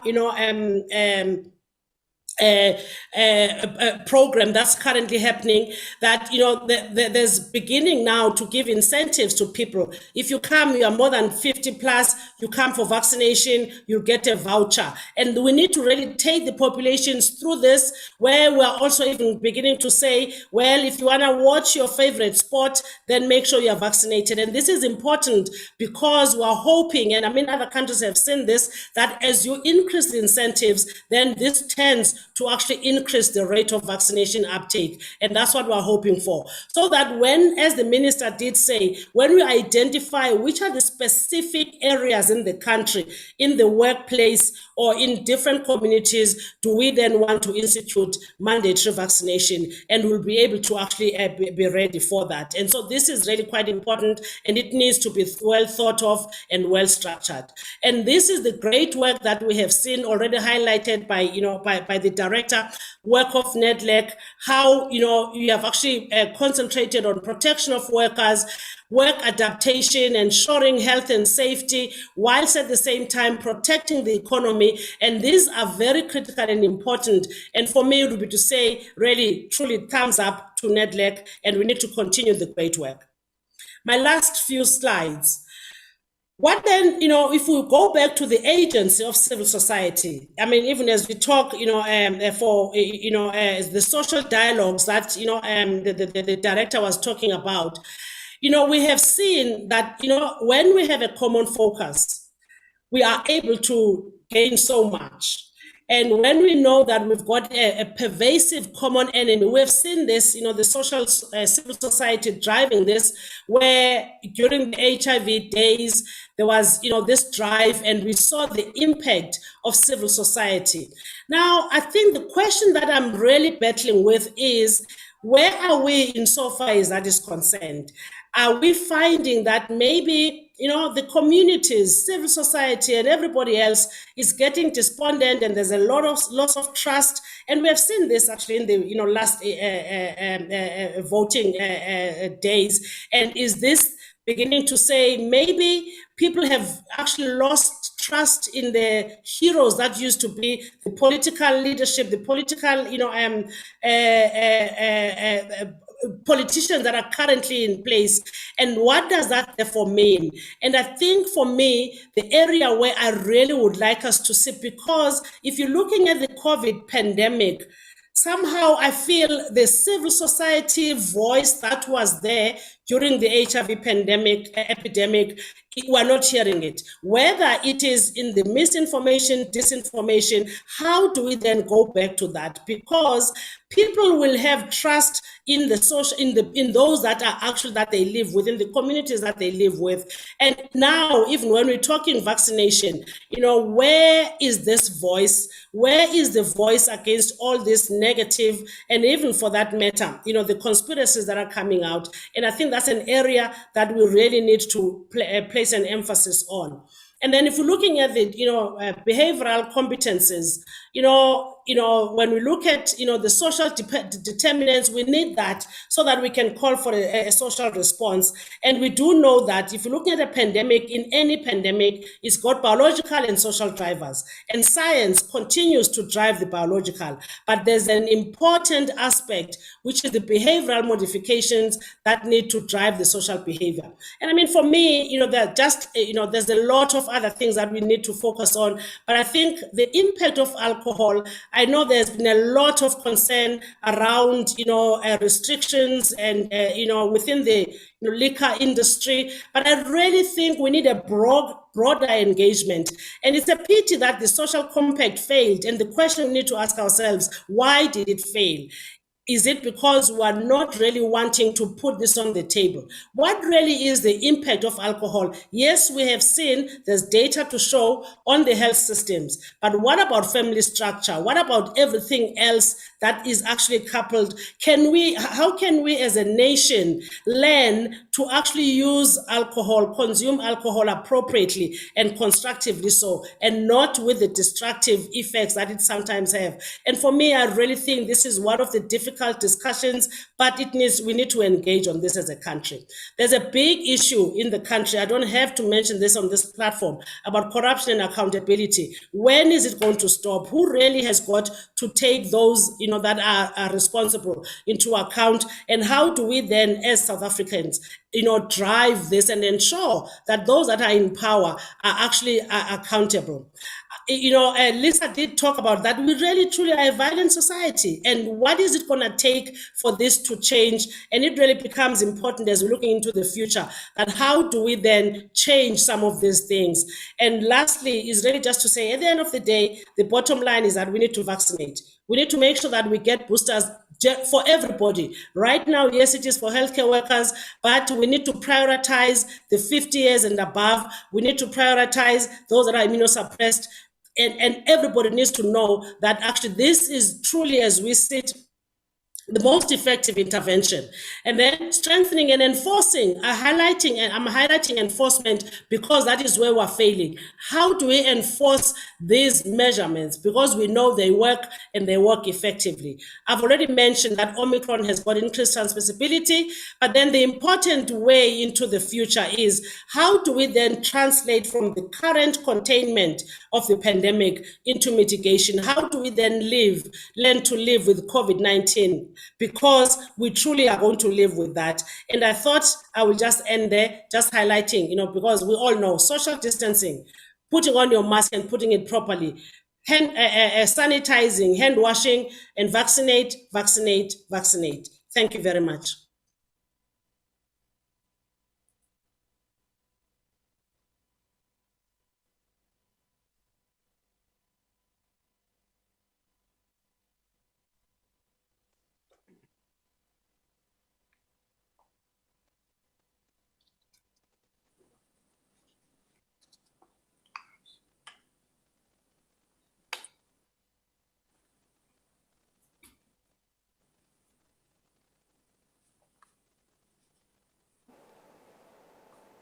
Thank you.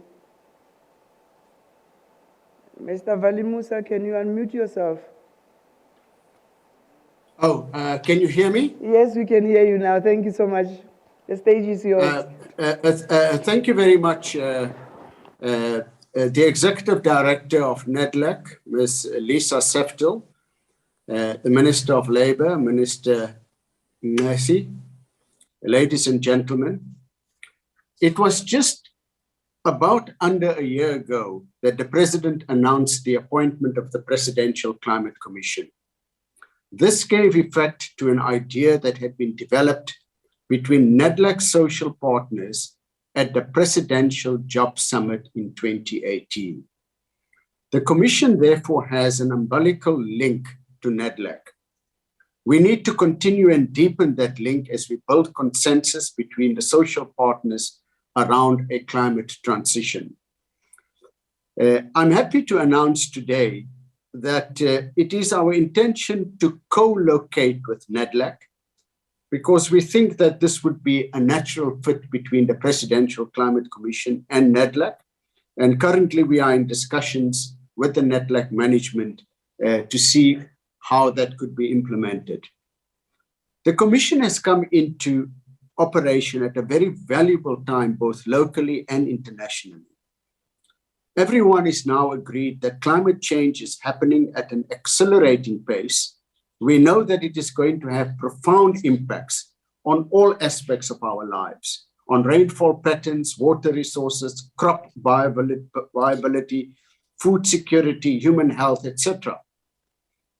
And the scientists tell us that we must keep global warming to below 1.5 degrees Celsius if we want to avoid the worst impacts.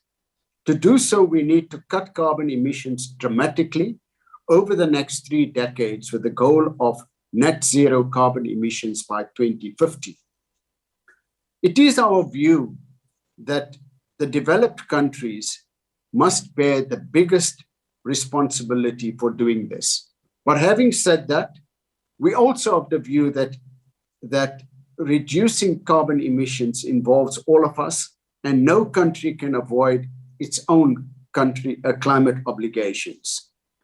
The Commission has made recommendations on our South African emissions trajectory, which government has incorporated, I'm happy to say, into the updated nationally determined contributions, which were submitted to the United Nations Climate Change Convention.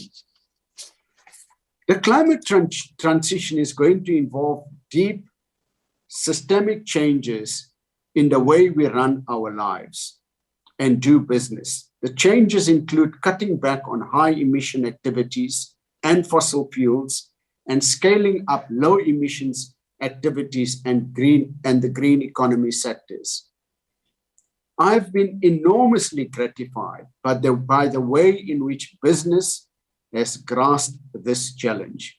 With some of our largest emitters, Eskom, Sasol, Anglo-American, Exaro, Seriti, and many others signing up to net zero commitments by 2050, or in some instances even earlier.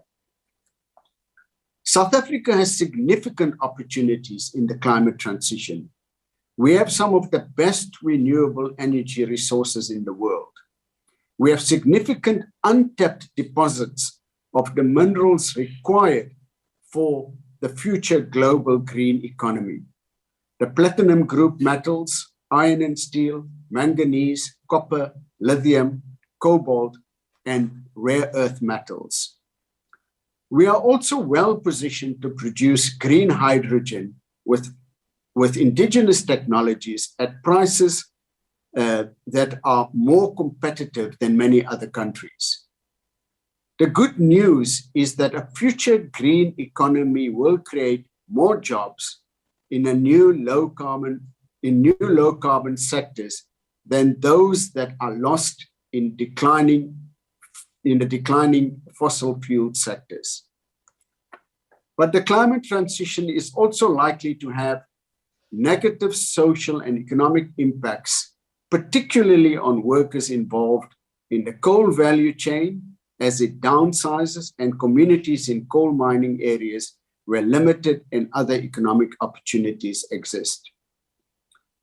Part of the Presidential Climate Commission's brief is to proactively identify those impacts and risks and advise social partners on the measure that must be put in place to manage them. As you are no doubt aware, the climate transition is no longer just an environmental issue. At its core, it involves important development and economic questions. The crucial strategic question facing us is the pace at which we decarbonize our economy.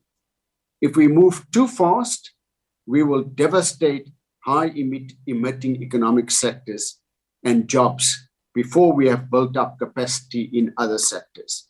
If we move too slow, we will suffer trade restrictions on our emissions-intensive products and miss out on the technological innovation and investment that underpins long-term economic competitiveness and jobs.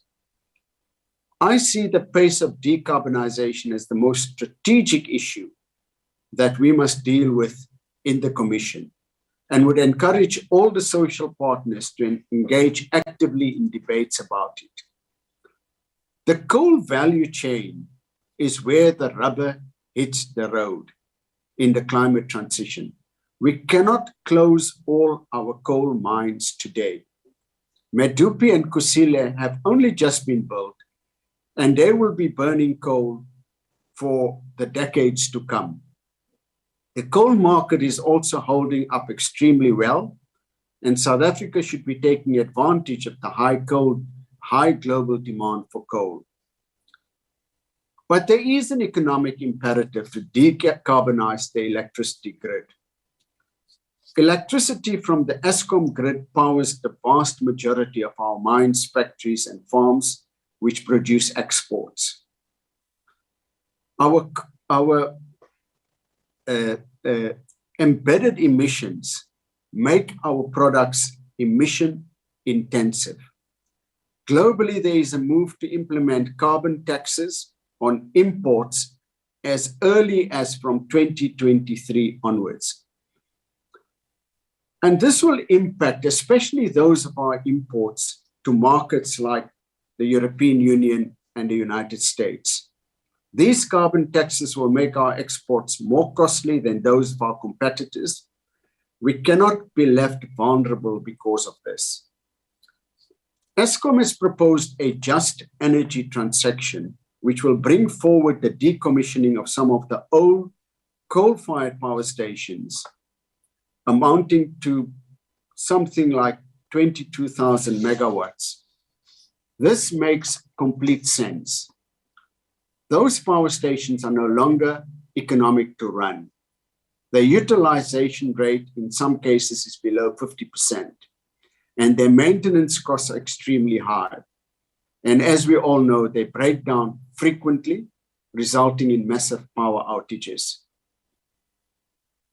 It is going to pay Eskom to pull those off the grid faster than the current IRP says. In their place, we need a mix of lower carbon technologies and peaking power that provides the energy security our economy desperately needs. The modeling that has been done indicates that a renewable energy dominant system is the cheapest viable option for South Africa. This will involve a massive expansion of renewable energy at a rate of about 4,000 megawatts per year for the foreseeable future. At this pace, we will generate sufficient economies of scale for local manufacturers to produce the parts for wind and solar and utility scale batteries. This manufacturing can create real jobs, not just intermittent jobs in the installation and construction, but decent, permanent jobs linked to large-scale manufacturing. Some people have understandably expressed the concern that the just energy transaction has been captured by rich Western developed nations. There is no truth to this. However, let me be clear. The pace at which we decarbonize must be our decision made in our own economic interests. The Eskom proposal and the climate finance deal announced at COP26 could accelerate decommissioning, build publicly owned renewable generation, upgrade the grid, and repurpose coal-fired power stations to preserve jobs.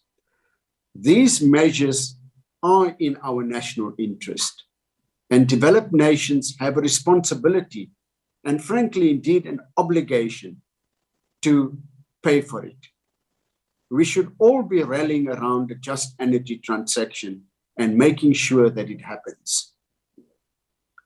There are, of course, different views on the continued use of coal, nuclear, and gas.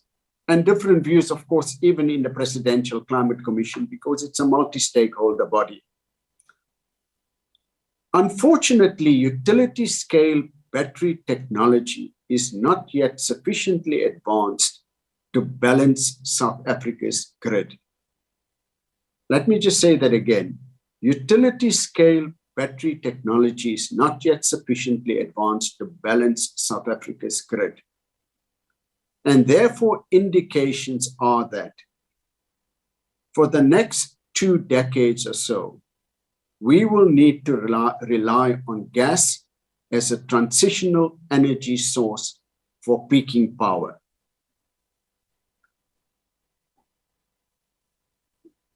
Having said this, it is my view that we must give adequate opportunity to those who are opposed to the use of gas as a transitional fuel to practically demonstrate the alternatives that can be used for additional peaking capacity, given the current scale of the renewable rollout. Now, I'm pleased to mention here that Minister Gwede Mantashe has requested of the Commission to make suggestions about the future energy mix. And as the Commission, we will be holding a series of discussions around the energy transition in the new year.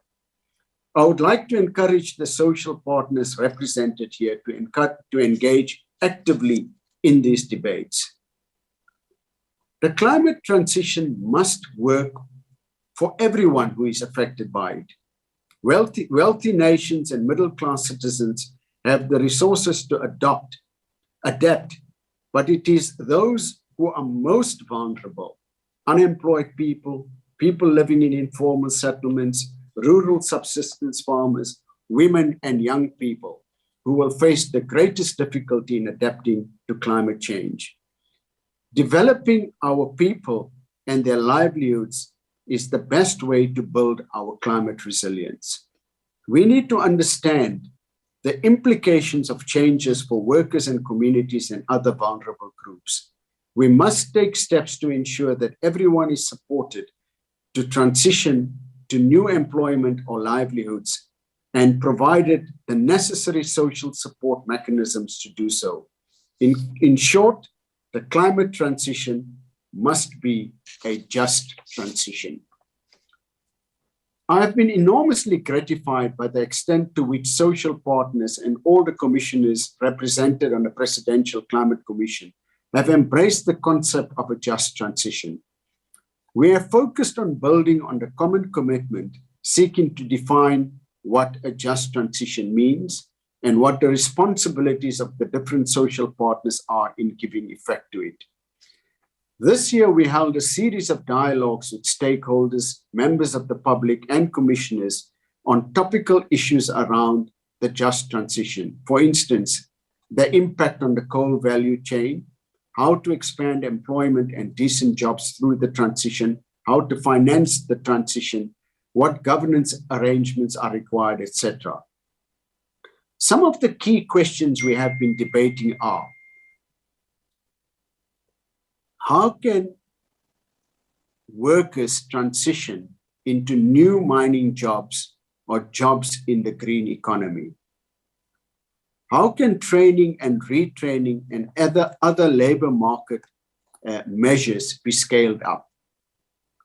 How should South Africa go about diversifying and creating an alternative economy in the declining regions?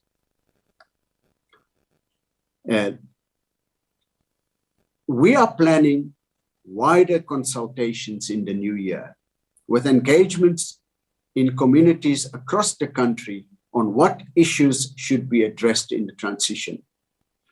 The Commission plans to meet directly with those affected, like the coal miners themselves, who are already beginning to lose their jobs in some cases, workers in the coal-fired power stations who are understandably feeling insecure, and of course, members of surrounding communities that are dependent on mining activities to support their livelihoods.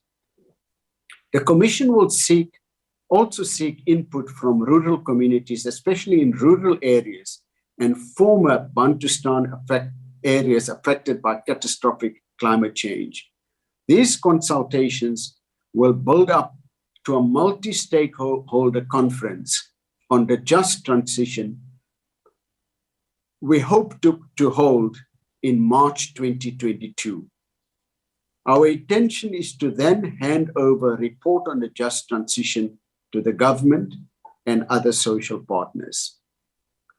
Finding common ground in the Presidential Climate Commission will require a lot of energy from all parties. And in the past year, we have done our best, the best of our ability, but we must do more. The climate transition has serious long-term development and economic impacts, and decisions about the path we follow must involve everyone that is affected. The social partners represented in this room have a critical role to play in this exercise. I hope I can rely on you to participate actively in the debates around the climate transition in our attempt to find common ground. Thank you.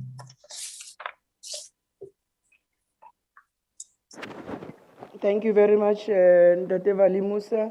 Thank you. In that order, can we allow Dr. Mzwanele Mzwanti to come through? Thank you so much, Program Director. I'd like to greet you, the Minister of Employment and Labor. I'd also like to greet the Deputy Minister, all the Deputy Ministers and Ministers present here, the Premiers of provinces and the Speakers of provinces, the Nedlac leadership and its staff, the social partners also that are present here, and the friends of Nedlac. I want to greet you all. My name is Mzwanele Mzwanti, and I want to look at the economic reconstruction as well as the recovery plan that we have. And particularly, I will look at the Nedlac and its work around the COVID-19 as well as the economic recovery plan as well as youth unemployment. And I would like to really focus more on the area of youth unemployment. So I would like to thank Nedlac for this invitation and all the work that Nedlac has been doing. Indeed, the work that Nedlac has been doing is an indication that our country has got the requisite capacity and intellectualism and the organizations and skills to carry out the work that is required to change our landscapes around employment and economic services delivery. So it is indeed true that we've never been out of policies, but it has always been the fact that these policies are not being implemented internally at government, as many scholars who study public governance have indicated. Again, I want to also then say that there isn't also an understanding that our issues are many in South Africa, but I think core on our issues is the issue of unemployment, even though it's often said that the issues around social issues in South Africa in particular are contesting needs and how government is often able to deal with this. So it is also quite sad that many of the policies that government has adopted in the past, except GEA, have been putting at their center of focus. Can you go to the slideshows, please? Okay, I was just giving an overview. No, Thank you. On your presentation on your screen, are you able to go to a slideshow so that it gives a bigger picture of the presentation, please? Thank you. Thank you so much. Okay. And that's the work that we've been that we've looked at as a country. But also I want to emphasize, particularly to the social partners present here and the work that Nedlac is doing, that when we look at interventions such as the economic reconstruction and recovery plan, as well as trying to deal with the youth unemployment, we often do emphasize that our issues as a country are socio-economic, but we often put more weight on the economic policy as opposed to the social policies. And as a result, we then invest less on the social policies than we do on looking at economic policies. And no one guarantees us, of course, that when we have an economy that grows, we will have less of the social ills that we have in our country. And therefore, I do urge that when we do this, we need to be more cognizant and inclusive in understanding that our issues are socio-economic, and therefore the studies in social sciences and the research and engaged scholarship remains important to make sure then that when we respond appropriately. So on the youth unemployment, another issue here has been, of course, that we are way behind target, because it has been said in the NDP that by 2020 we envisioned to have about 14% of the South African labor force unemployed, and by 2030 to have about 6% of unemployment in the country. Of course, looking at the numbers that we will see today, and we got from Stats SA in the last weeks, we will see that we are far, far behind with target. And therefore, when you then begin to have a conversation around the economic reconstruction and recovery plan, a question ponders to say, what is it that we are reconstructing? And how do we imagine to reconfigure an economy as such as ours? So that understanding is important, because it does go to understanding the historical imbalances that exist in our economy, and therefore how we then reconfigure and reconstruct an economy such that it works for all persons. So I will not go much because of time on what Nedlac has done, because that has been spoken about previously, but I just want to mention that more on the work of Nedlac in response to COVID-19 pandemic still needs to be done, using of scientific evidence and consultations to deal with the pandemic, and the utilization of government resources that have been deployed to deal with contact tracing, quarantine sites, and data analysis. Many of us, for instance, imagined when we embarked on our response to COVID-19 that the massive resource that were put into place would really get a lot of understanding of the social ills that exist in our economy, and how our health and economic policy can better respond to these issues. We hope then, therefore, that all of the work that is going on in terms of responding to the COVID-19 pandemic takes into account that we are preparing ourselves to be able to respond even in future crises, because we've got better understanding of our communities and their living spaces and their experiences and their struggles and their needs on a daily basis. But also the work around Nedlac needs to encourage vaccine uptake and promote the need to open the economy for recovery. So further lockdowns are no longer sustainable, because we need to get going and have a working economy, not only because we want to decrease our unemployment, but because we want to improve the living conditions and the standard of living in our country to have a competitive edge with our global partners as well. So it's important, therefore, that we work on making sure that we curb the corruption that has been around surrounding COVID-19 response, and make sure that we communicate our plans better in government and in provinces as well. I think the professor colleague here made mention to say that our government communication has been very poor, and I think, and unlike when we were dealing with the HIV and TB pandemics, I think that goes back to provincial governments' communication to make sure that towns and townships in their provinces really understand what is going on in response to our COVID pandemic. We really call for the extension of the temporary employment relief schemes and the consideration for the basic income grant, because we need, in as much as we call for employment, and there should be employment in our economy, but we do call for making sure that government takes everyone beyond or above the poverty line, and we can do this by making sure that we extend TERS and we institute the basic income grant. And the work around ERPP, which Nedlac basically has sort of looked at these 4 points around improvement in public transport and freight, energy security in the form of supporting ESCOM localization in public and private sector, and improving the ecosystem for SMEs.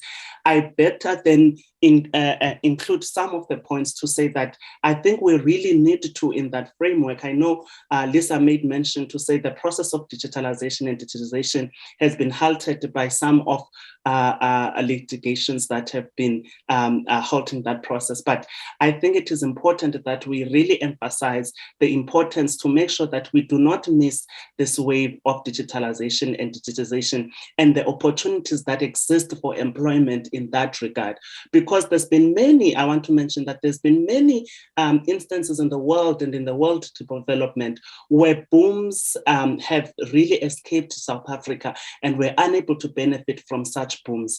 And therefore, with such an integrated world today, we should not let ourselves not able to benefit from this boom, and making sure that so many young people that are interested in the coding system, in virtual learning and all digitization, and in the virtual marketing spaces and online marketing and all of these systems that speak to this idea really need to be recognized. The increase in creating of content and all of these things really present the opportunity for us to formally recognize people and improve employment in that regard, and to make sure that our systems are clear. Again, the issue of communication is still important, and the simplification and relaxation of financial sector requirements to support households and firms that are distressed. I know, for instance, that some of this response has been really staggered, and it has not been to the best of the people. So we need to then make sure that we look at how we support through the financial systems our economies as well. So I think that because of the time, I do want to just then go to look at really the issue of youth unemployment, and not perhaps look at all these points that I was going to raise on the Nedlac and the work that Nedlac is doing. And I'll try to then capture all of these points under youth unemployment. So remains under youth unemployment. Then the serious issue that we see, for instance, of rising unemployment. And as I was saying, that at this point in time, we have that our unemployment stands at about 34.9%, and youth unemployment is even higher than that. But you can then see that this is far, far, far away from the target that the NDP envisioned for the year 2020 as well as the year 2021. And you ask yourself, indeed, that what is to be done? And you look at this, which looks at particularly the youth unemployment, without perhaps discussing as to who really becomes the youth, because the people between the ages of 15 and 24 sometimes maybe not at the places of work, but at institutions of learning. But I want to then say that if we look at this graph here, this is also another graph that is quite alarming, because you can see that about 33.5% of these people in the ages of 15 and 24 were not in employment, not in education, or any training, which then means we have basically people who are definitely out of any system of economic participation, which means that there's no hope for these people to even participate in the system unless we really put into it that we understand what reconstructing an economy truly then means. So indeed, our understanding of the youth and youth unemployment is important and complex, as was said by the UN General Assembly in 1965, which means that we must understand that the youth that we're dealing with is different and as well as complex. So, which means our responses to then to the youth unemployment issue need not to just be a blanket approach, as Prof. Kollega was speaking about, a silver bullet. Even in this case, we may need to look at other factors, looking at the issues, for instance, that graduate unemployment is also increasing, and more people, even with those with matric, really are remaining outside of employment. So we need to look at how then countries such as South Korea and China really looked at the issue of capping unemployment, because many, for instance, use China and South Korea as examples to say that if you look at the 1970s and 80s, the structure of their economy was more similar to the circumstances faced by the South African economy today. But they've been able to turn around their situation, and today they are part of the leading economies in the world. And we need to go back to ask ourselves why that has been the case. I also want to mention around here that if we look at more demographic analysis of the situation, South Africa might have passed the baby boom, which means the young people that we currently have, ministers present here, are not going to be young for long. And it does seem that the fertility rates in South Africa have stagnated.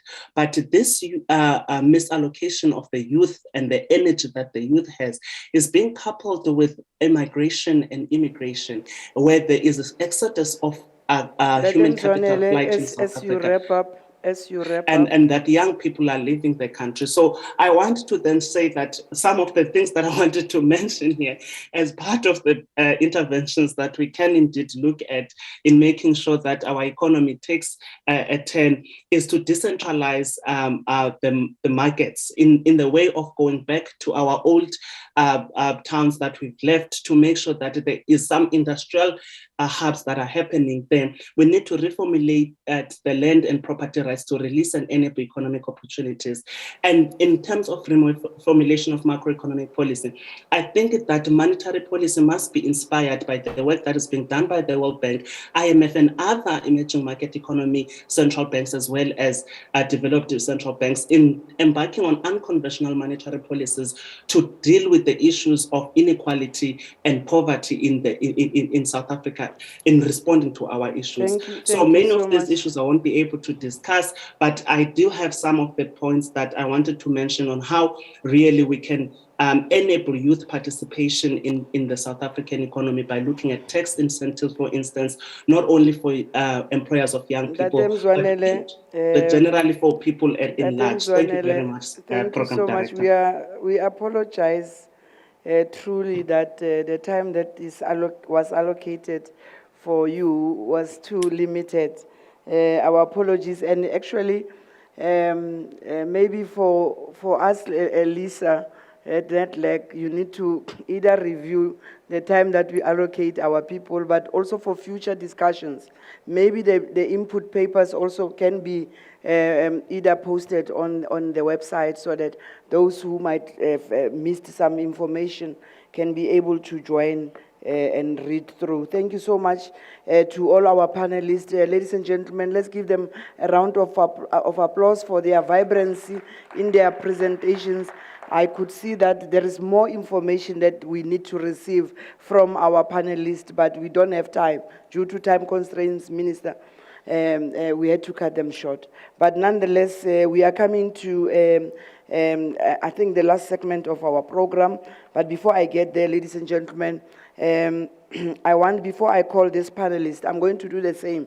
I will call them, and they will speak in order of priority, alphabetically. So the two of our presenters are on virtual platform, and we've got Mr. Chefuta here physically. So you will follow each other like that, alphabetical order. But I would want to present these questions first before I call upon our presenters to make their inputs. We received one question from Mr. Gilbert Mosena on Zoom, through Zoom. It's asking about NAFCOC. NAFCOC would like to encourage that Nedlac to speed up its rejoining, Minister. NAFCOC is proposing to the government that the minister and other groupings must embark on the transformation of this Nedlac, or rather restructuring, to reflect the demographic picture of our economy, of our economic and social challenges or population. Their application, he says, our application for rejoining Nedlac, after having elbowed out from our initial participation under the Mandela dispensation, has been unprocessed for many years now. This summit should take a position on such outstanding matters. So this one, I will reserve it for both.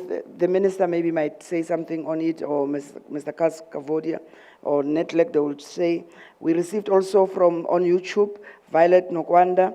We would like to thank the Minister of Labor and all social representatives to Nedlac for this opportunity and the summit. I think we need to thank Violet Nokwanda for this positive energy and feedback, because it's just a comment appreciating what the Minister said. So we thank you for that. But also from Twitter, we received from Mr. Moloto Mabatamela, any comment on presidential task team, Minister, on mandatory vaccination? Companies may fire unvaccinated workers. Will this be fair? Will the Constitution allow that? What about the freedom of choice? So this one also, I'm reserving it for the Minister. So, ladies and gentlemen, once more, It is part of Nedlac tradition that after every input by the panelists, each social partner must come forward and provide their own inputs. And we will follow the same tradition today. We are not changing, and allow for social partners to reflect both on the 2020 and 2021 financial year and the past months of the current calendar year. As well as on the inputs received from the panelists. Obviously, your inputs, social partners, will obviously touch on those salient points which were highlighted by both the input of the minister, the report of Lisa, including the panelists. So the following speakers will be making inputs, as I said earlier, in alphabetical order. Mr. Kaskavodia, CEO of Busa, will represent business on virtual platform here. We see you, and hi to you. And followed by Mr. Tulani Chefuta, overall convener of the community constituency.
The lack of economic growth and essentially our economic being absolutely stagnant because of the state of our politics at the moment, the clear message that the electorate has sent out at the local government elections, that people don't have faith in our political system any longer.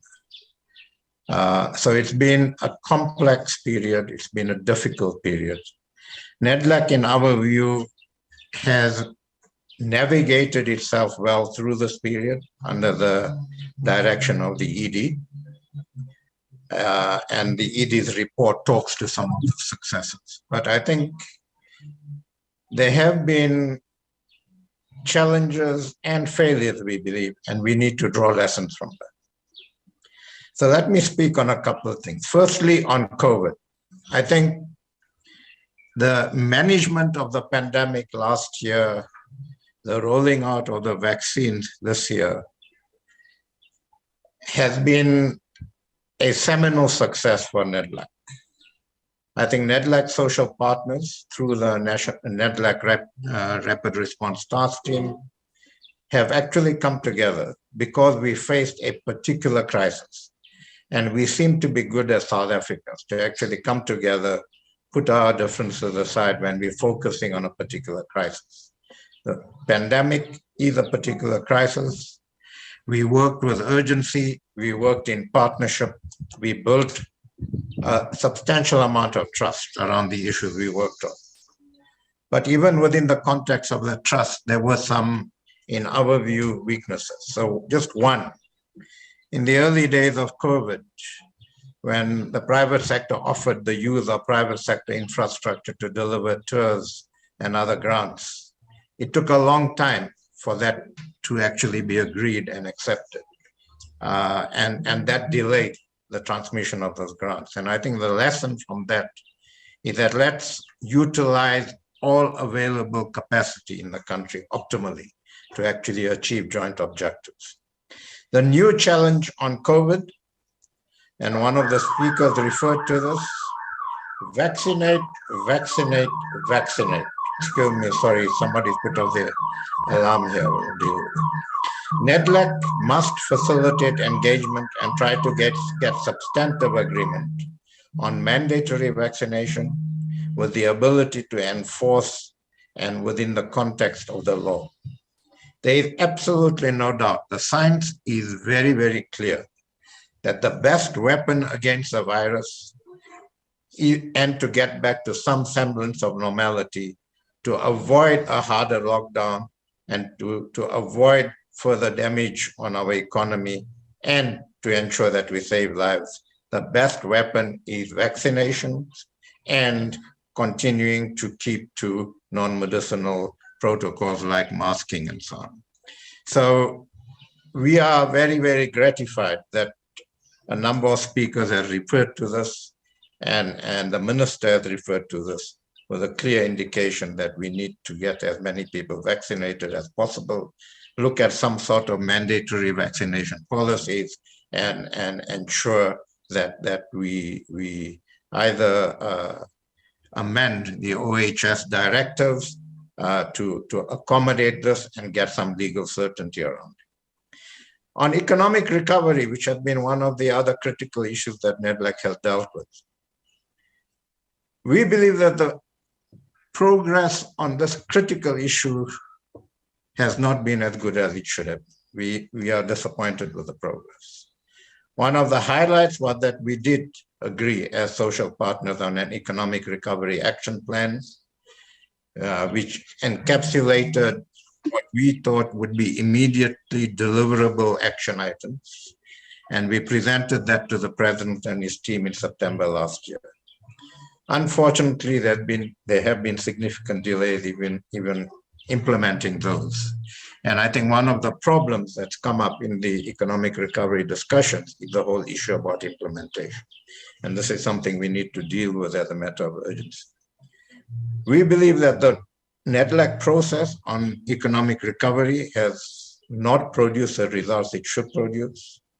We believe that we need to simplify the process and limit the number of focus areas that we should be concentrating on.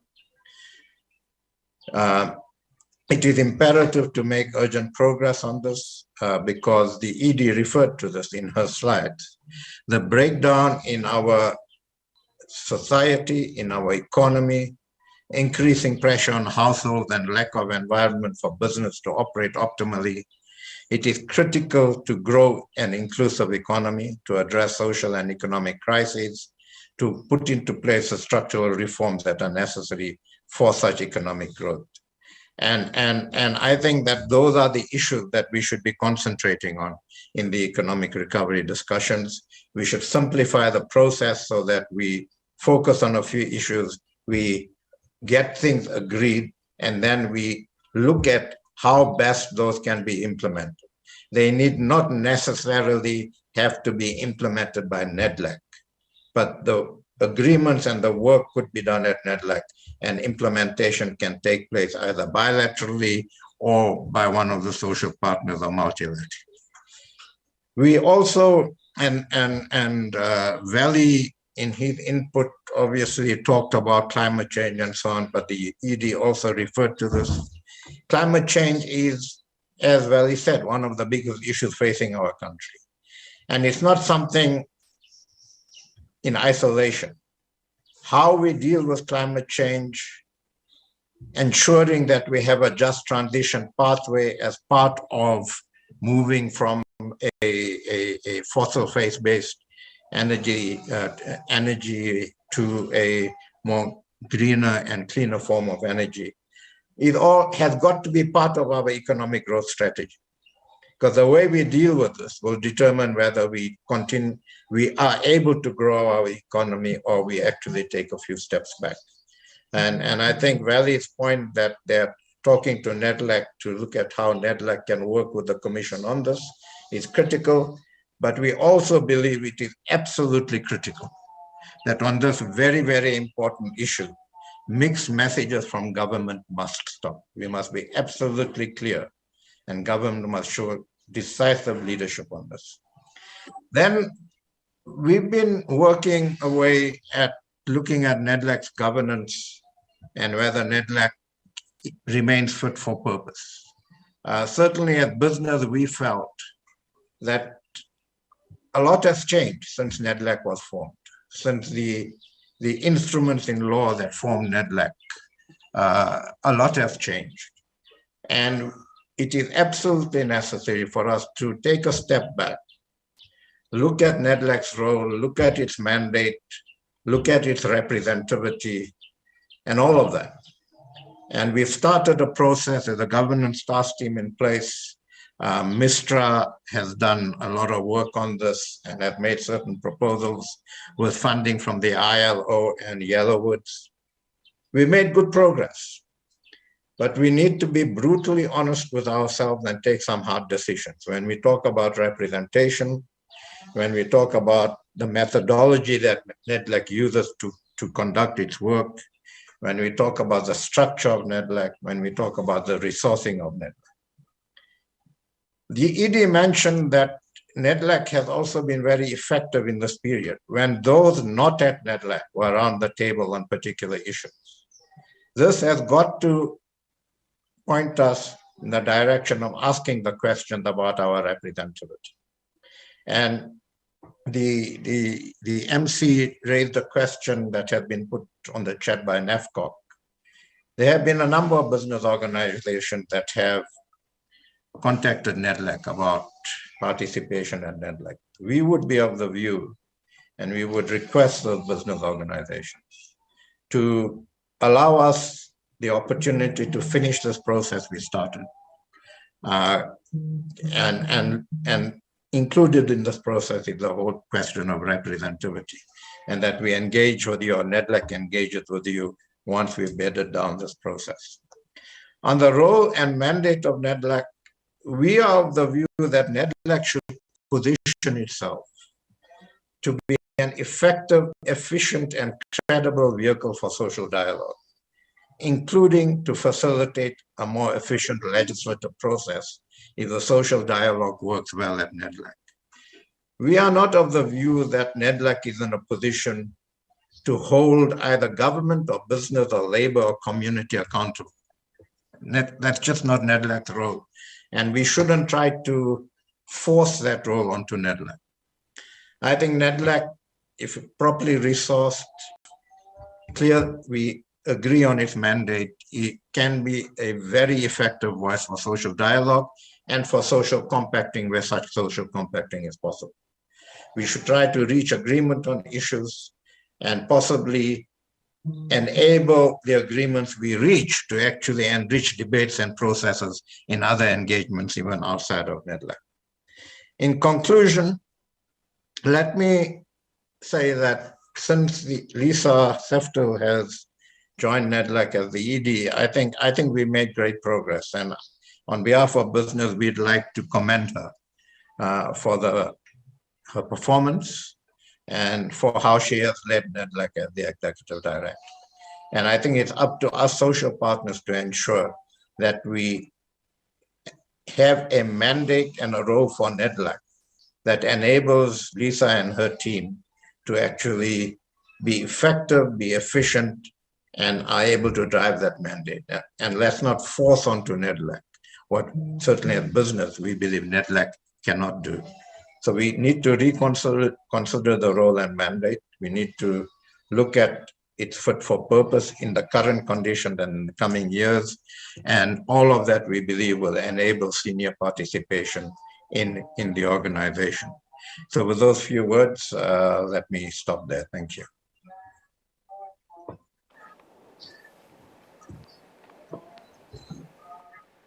Oh, I go ahead. Oh, I thought the DM will take her reins. Yes. Thank you very much. My name is Tulani Chefuta, the overall convener of the community constituency, and I can confirm that I'm fully vaccinated. Let me also, in the interest of time, rise on the standing protocols and even remind ourselves that in this annual summit, which is the AGM of Nedlac, we are considering the work of Nedlac for the 2020-2021 reporting period. Although we are meeting 3 months into the end of another year, that may lead us to confuse issues of those that took place between 2020-21 and those that took place as contemporary issues in 2021-22 financial year. Of great joy to us as community constituencies, the fact that this annual summit is taking place about 3 days after we have concluded a process of wide consultations with civil society organizations across all 9 provinces. On Friday, we concluded with a provincial consultation workshop in the Free State province. Unfortunately, Minister Nglesi addressed one of our provincial consultations workshops, which we had in KZN. And we are highlighting this because it emboldens the perspectives that community constituency holds, which, if you like, come with them a renewed sense of mandate from the broader civil society that is represented by the community constituents. And we are truly grateful for this opportunity.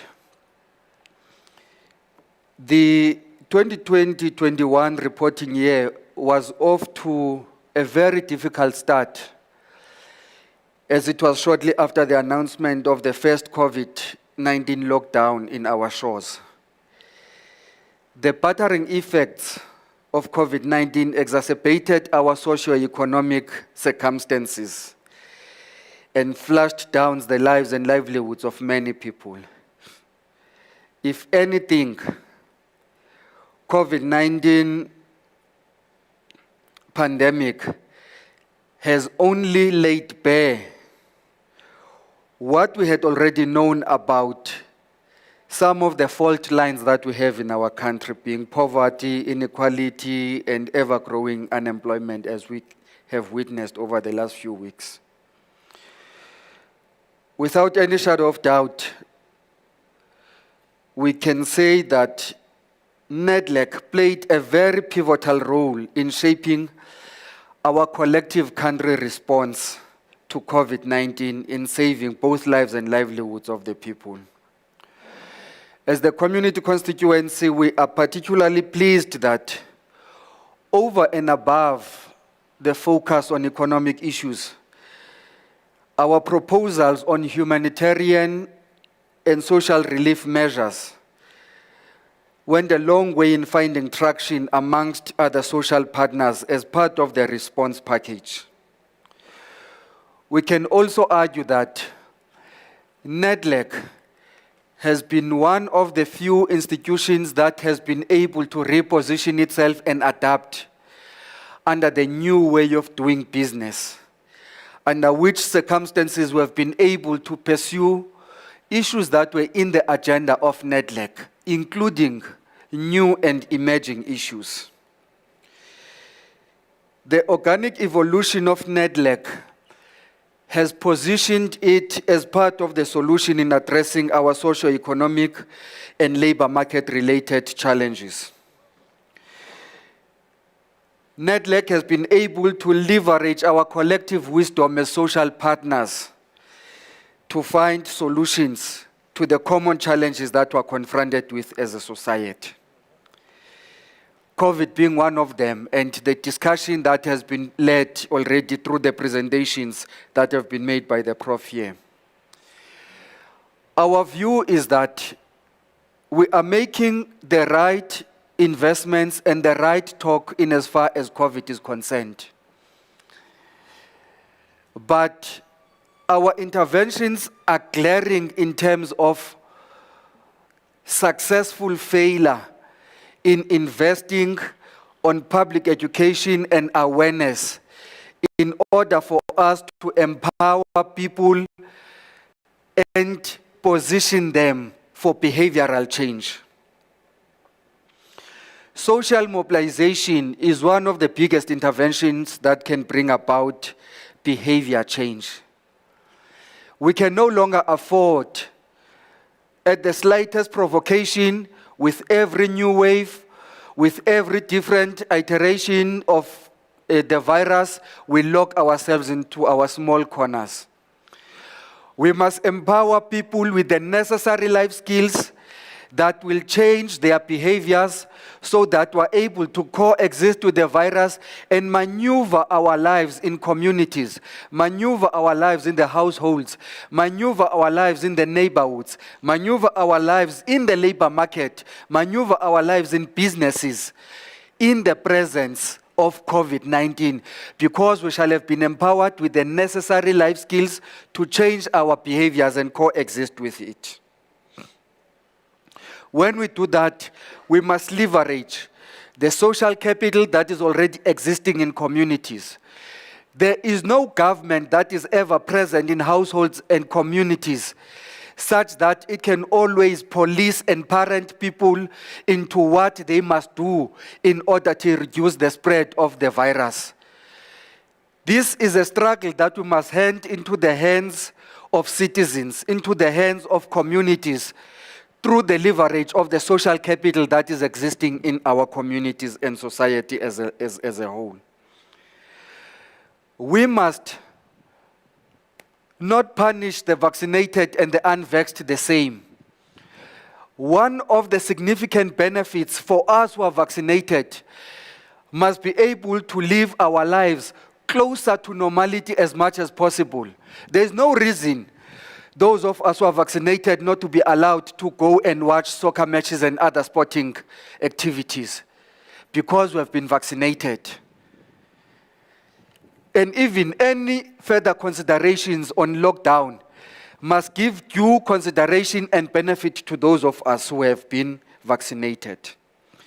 The discussions on climate change and the changing nature of work must appreciate the fact that even for economic growth and investments, energy, water, data or broadband, and skills are the four most critical cross-cutting enablers for us to get it right with our economy, including with employment.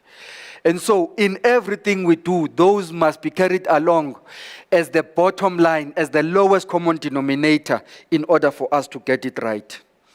The community constituency is pleased to announce to this Nedlac Annual Summit that we took our signature of the ESCOM Compact very seriously, to a point where we actually signed a partnership agreement with the energy and water sector in order for us to start implementing some of the commitments we made as our responsibility and obligation in the ESCOM Compact.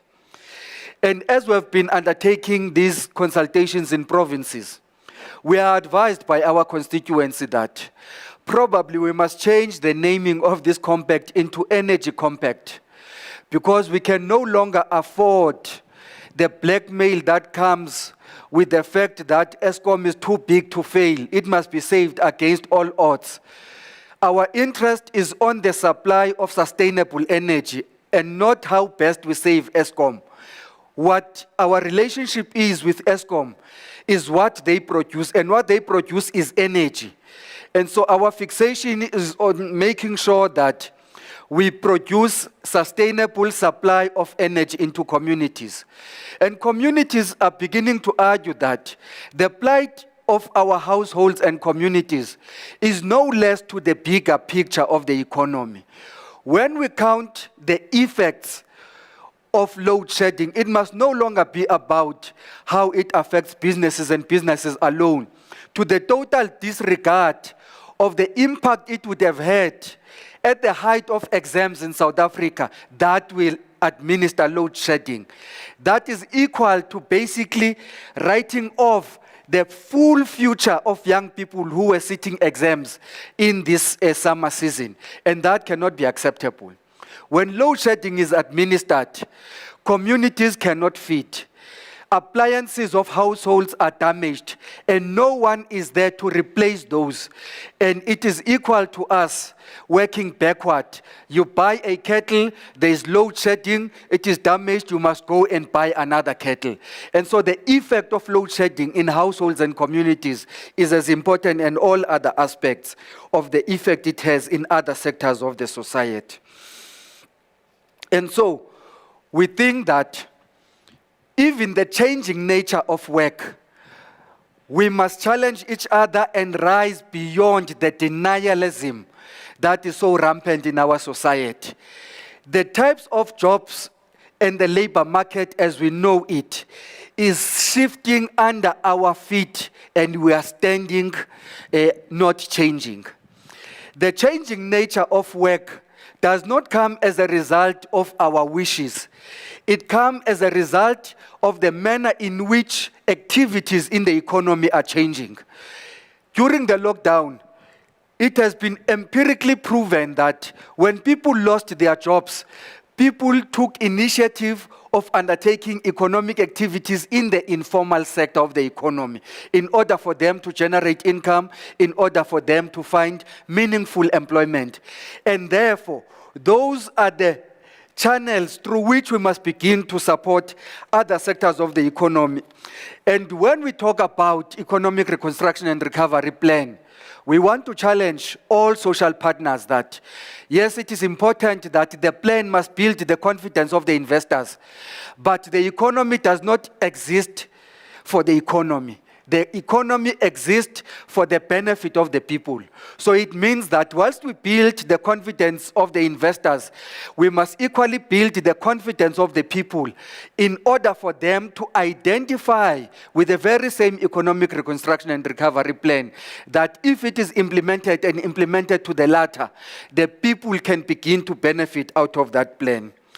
And it is our long-held view that we took the correct decision by focusing on the economic sectors in the ERRP that are labor absorbing and that are labor intensive. If you take the infrastructure pillar of the ERRP as an example, our argument is that we must not continue to do things as normal. Under infrastructure, we must begin to change the relationship of communities with infrastructure. Communities can no longer be passive consumers of infrastructure. That government will come and deliver infrastructure that must be consumed by communities. We must empower communities with the necessary skills so that they are active agents of the delivery of the very same infrastructure. It is only when communities are agents of the delivery of infrastructure that they will jealously guard it with their lives. That infrastructure will not be the biggest target of being burned down when people are complaining about water, then they ban infrastructure. We continue to challenge communities that that is no longer sustainable. In the medium-term strategic framework, the very first priority of the sixth administration is about building a capable, ethical and developmental state. Embedded in that priority is the element of active citizenship. And active citizenship challenges all citizens, including structures of society, to position themselves as part of the solution in addressing challenges that are confronted within our communities. But what is happening at Nedlac is the antithesis of that, is the opposite of that. It is one of the highest level of hypocrisy that platforms of Nedlac that are discussing labor market related issues, and mark our word, not issues that relate to labor relations, labor market issues. The representatives of the unemployed are locked outside those discussions. Those who carry the plight of the unemployed are locked outside the chambers that discuss the economy. And that can no longer be acceptable. It is the space that we must demand. It is the space that rightfully belongs to all social partners. If you take Employment Equity and Skills Development Act, in 2021, both those acts are 23 years old this year. They were enacted in 1998. But at no point do we ever succeed in justifying the contribution of the investments we have made on skills in us achieving employment equity. So how do the billions that we spend in the skills system help us to achieve employment equity? Today, persons with disability, despite having celebrated the International Day of Persons with Disability on 3 December, we continue to miss the target of employment equity on persons with disability, on women, including and on youth. And these are not the nice things to do. If we achieve increased employment interventions on youth employment, it means we shall have reduced the overall unemployment by more than 60%, because young people are the biggest bracket of those who are unemployed. Out of all the work that we have done, we think that we must draw lessons. We must take a pause, extrapolate lessons. At the height of COVID-19, the structure of the COVID-19 Command Council has been able to take a decision. Provinces have not been interpreting that decision and giving their own political interpretations, and municipalities, but they have been hitting the ground running with implementation. We must be able to translate those lessons into action as to why is it that for communities that stayed for more than 10 years without receiving water, but came COVID-19, we could provide that water within 6 weeks or 6 months. What did we do that we have not been doing all along? And some of the big ticket issues that as community constituents were saying we must take as lessons is that we must use the implementation of these grants that we have been implementing, like the social relief of distress, as lessons of us escalating it into universal basic income grant. When the private sector hospitals were full, they were taking their patients to public hospitals. And that is a classical case of the national health insurance. And we want to challenge all of us as we conclude that there are a lot of agreements that we have reached at Nedlac. We should not allow the few areas of disagreement to deprive and hold us back from implementing those areas we agree on. Siyabulela. I was worried because I was going to cut you. Thank you so much. Ntate Begin Chalinchali. We have run out of time. Actually, Mr. Chefuta has taken more time. Ntate Begin Chalinchali. Thank you very much, thank you so much. Can you hear me? Yes, we can hear you now. But we can't see you on the screen. Thank you very much. Thank you very much. Can I remind you that it is the second time that we're addressing the Nedlac Summit, and when I'm about to speak, I'm told that we have run out of time. So you take your minute. I'll try to be as brief as I can, so that so I don't become your victim again next time. Program Director, Minister Nesi, the Nedlac Executive Director, the ILO Director based in Pretoria, the distinguished guests and the leaders of all constituencies and members of EXCO. This year theme of recovery and building is quite relevant to the response that is required in dealing with the challenges that we are facing at Nedlac.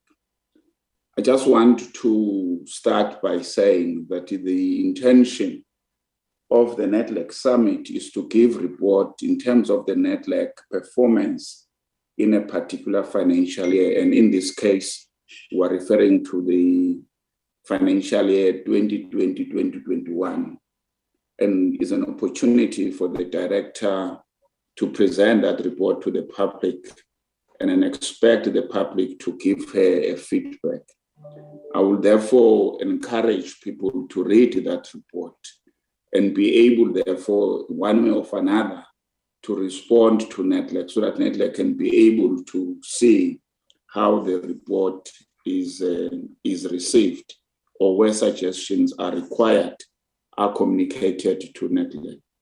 Indeed, in our message to the Nedlac report, we indicated the excellent work that Nedlac has to do. But of course, it was on the basis that we have lost thousands of lives, we have lost millions of jobs, we have lost both the lives and livelihood of our people, and that therefore we also salute the frontline workers, particularly those in the health sectors who put their lives on line to defend our own lives. So we're grateful for them. But also we want to appreciate how Nedlac leadership and the constituencies responded in dealing with the COVID-19. They work almost 24/7.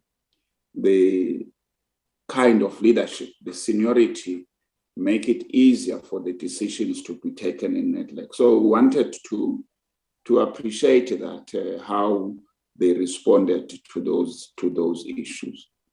Now, in regard to the input made by various speakers, I want just to make some quick comment almost to the speakers that have spoken.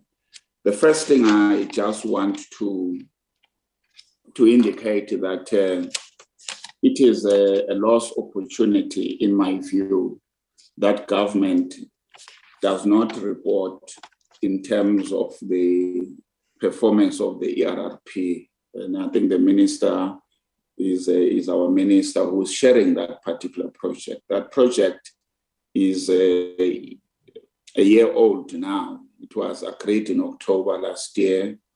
It has been implemented for a year.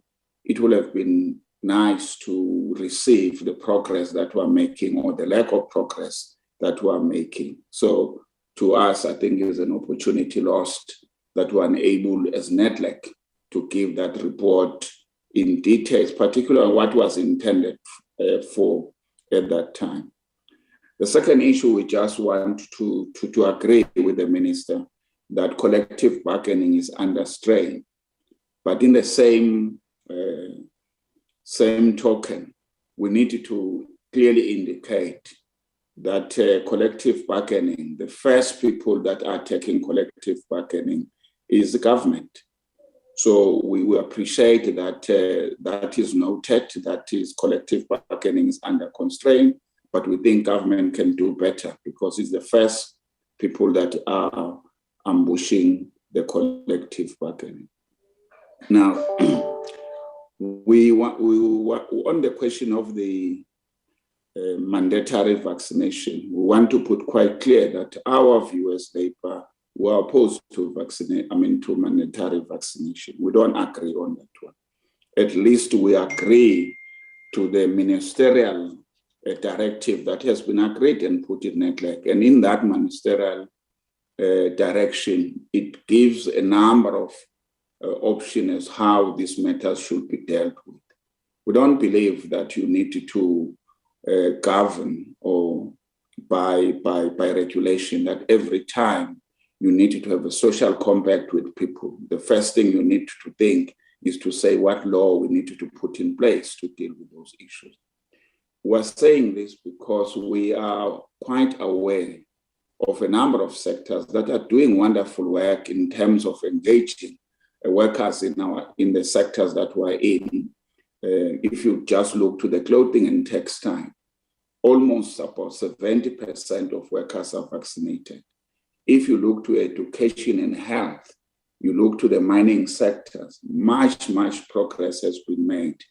And what is the magic in this? There's no magic. Is that management has taken a view that working to the trade union, talking to people, you are able to make progress quicker than the question of trying to look to question of forcing people to be vaccinated. we all agree, and in fact, we have taken a view as Labour that at least 80% of our workers and their families should be vaccinated, and we're carrying that, talking to them. But just to go to say you are going to put law and force people to do, we don't think it's going to work. We don't see how it's going to work for people who want to put petrol in a filling station, that we are going to be getting some police to look to the vaccination. It's a mess. It's not going to work. And I think let's look to other possible way and in dealing with those issues.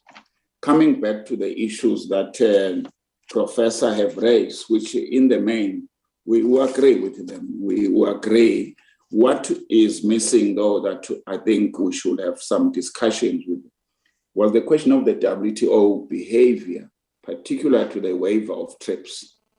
We thought she will also raise the issues of the NHI, the question of the labor services, though she touched on them a little bit.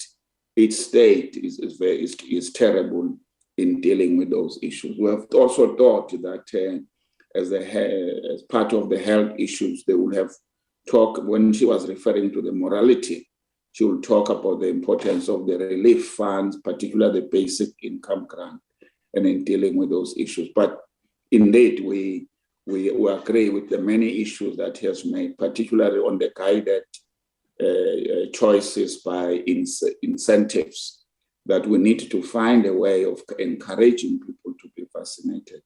Of course, we were concerned when she was raising the issues of the immune escaping, that while it might be true, it should not be taken those who are anti-vaccinators to say, look, even if you're unvaccinated, this variant may move in a particular way. Coming back to Comrade Musa, whom we have worked for a very, very long time on this particular issue, we quite agree that the real issues in dealing with the question of the climate change will be the social dialogue, and we have to find a way of taking people on board, particularly in this case, the people in Mpumalanga, where the question of the coal mining sectors is become just the lifeline for those particular people. We need to find a way. We fully agree with him. We need to also look to the future of coal, because as he quite correctly says, Midupi and Kusile has just been established. We have not even recovered the money that is invested in construction of them. So there's a future of coal. There are issues of mitigation and adaptation to ensure that we maintain the target that we need to be dealing with. We fully support the question of the future energy mix, and we've got some ideas on these matters. So we'll be happy when the Presidential Climate Change Commission engage us in dealing with those issues. So we were quite happy that we were addressing these issues. We think we got more platform to engage, but we want just to emphasize on the issues that we have raised. We are not pro mandatory vaccination. We think particular sectors are on the right way. And if everybody can do what the sectors I've mentioned are doing, I think very soon we'll be able to get the numbers that will give us the immunity that is required. Thank you very much, Program Director. Some of the issues raised are domestic matters that we got platform to address them in Nedlac, and we have views on them. Thank you very much. Thank you so much, Ntate Nchali. I appreciate your patience, and my apologies if you feel that, like the last time, as you said, that I normally give you a restricted time, but our apologies. I think Lisa and the team will actually relook into the question of the timing and what space of time do we give to our summits in the near future. I know that also Mr. Mzwanti also complained that he had too little time given, especially he wanted to overemphasize on matters that talks to issues of youth unemployment, and he is very passionate about that, and we didn't give him much chance to do that. But at this point in time, ladies and gentlemen, I want to call upon the minister to come and make some reflections and respond to those two questions. There might have been other questions that are not addressed or attended to. We will respond to them on those social media platforms as and when needed and necessary. So I'll call upon the minister to come and just reflect. But I must also say, while the minister is coming, ladies and gentlemen, that this summit is convened in terms of Nedlac's constitution, clause 16.1, which requires the Executive Council to convene an annual meeting of members as many interested parties as possible, called the National Summit, to report on and consider the activities of the Council. And clause 16.2 of the Nedlac Constitution sets out that the functions of the National Summit will be to, among others, involve as many interested parties as possible in order to give feedback on Council activities and obtain inputs from organizations or persons not normally involved in Council activities, and obtain broader consultation on issues being deliberated upon in the Council. So while the minister is still coming forth, the 25th annual summit last year was seized with a number of important issues, ladies and gentlemen, including responding to the COVID-19 pandemic, signing of social compact to support ESCOM, proactive implementation of the 2018 Presidential Job Summit agreements, engagements on the future of work, and being involved in the development of the economic recovery action plan for the country. Ladies and gentlemen, just wanted to recapture your minds and bring you to why we are here today and where we come from. Minister, the stage is yours. But ladies and gentlemen, lastly, can we give the social partners at Nedlac a round of applause and thank the conveners, Mr. Kavodia, Mr. Chefuta, and Mr. Beginjalinchali. Can we give them a round of applause, ladies and gentlemen? Thank you so much for your inputs, non-pulling of punches. We thank you so much. Minister, are you going to respond while you are there? And then lastly, Executive Manager Mayor Nobuntu Sibisi, can you be on standby to give a vote of thanks after the minister has spoken?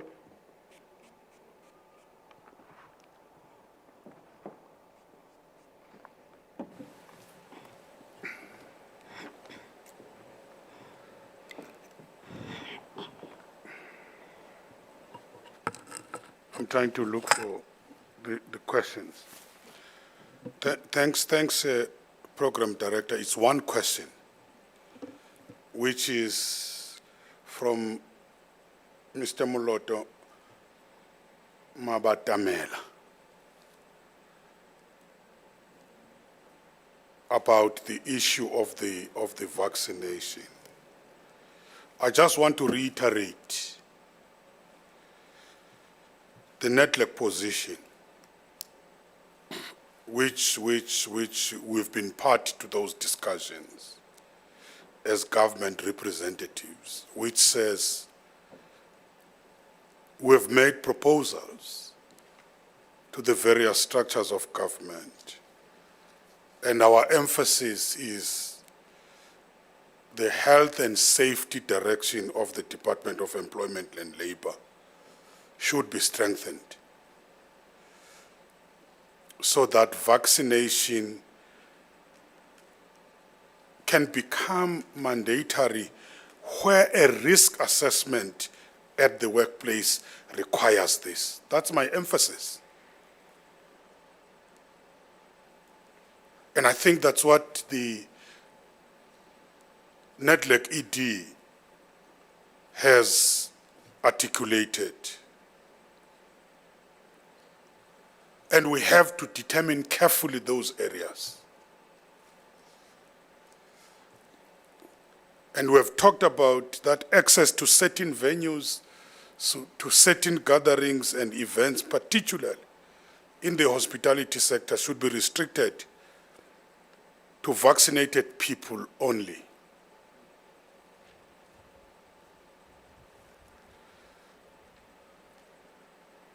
And regulations on maximum capacity of gatherings, even the venues and events we're talking about, they should be simplified, not complex.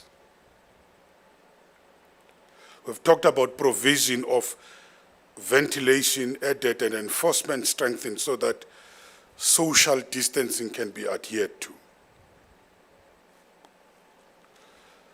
And whilst the social partners believe that vaccine mandate will pass the constitutional scrutiny, they've said they support the work of BUSA, Business Unity South Africa, to get a declaratory from the Constitutional Court in the new year.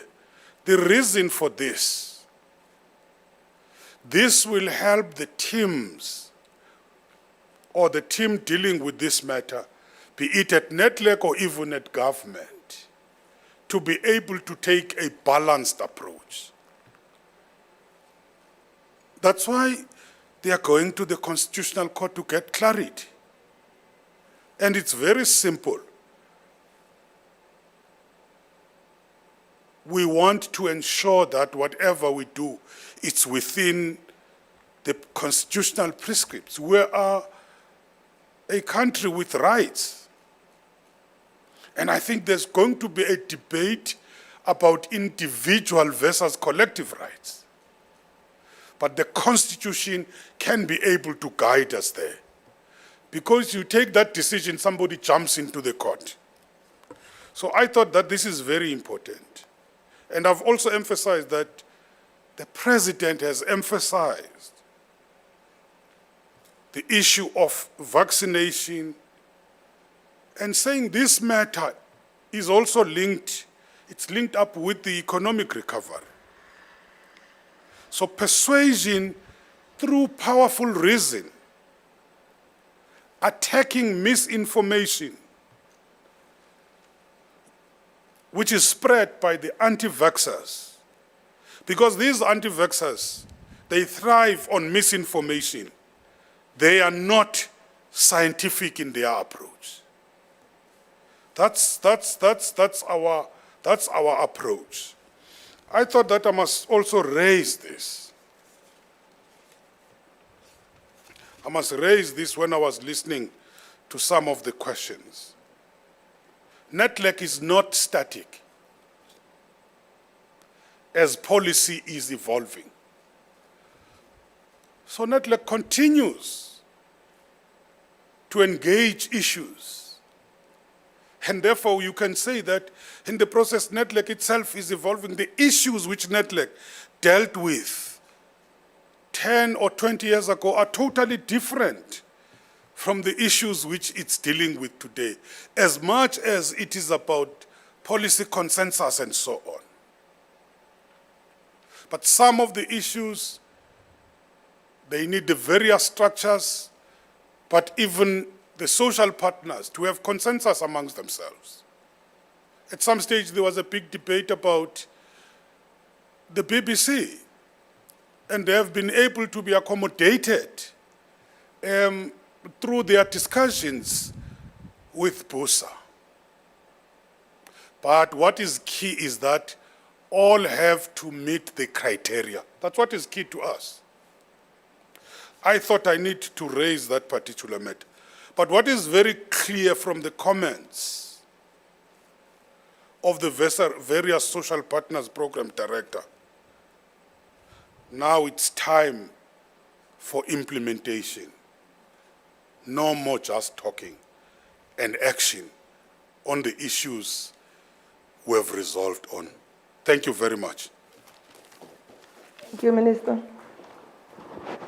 Ladies and gentlemen, thank you so much, Minister, for that clarity that you had to give to our people.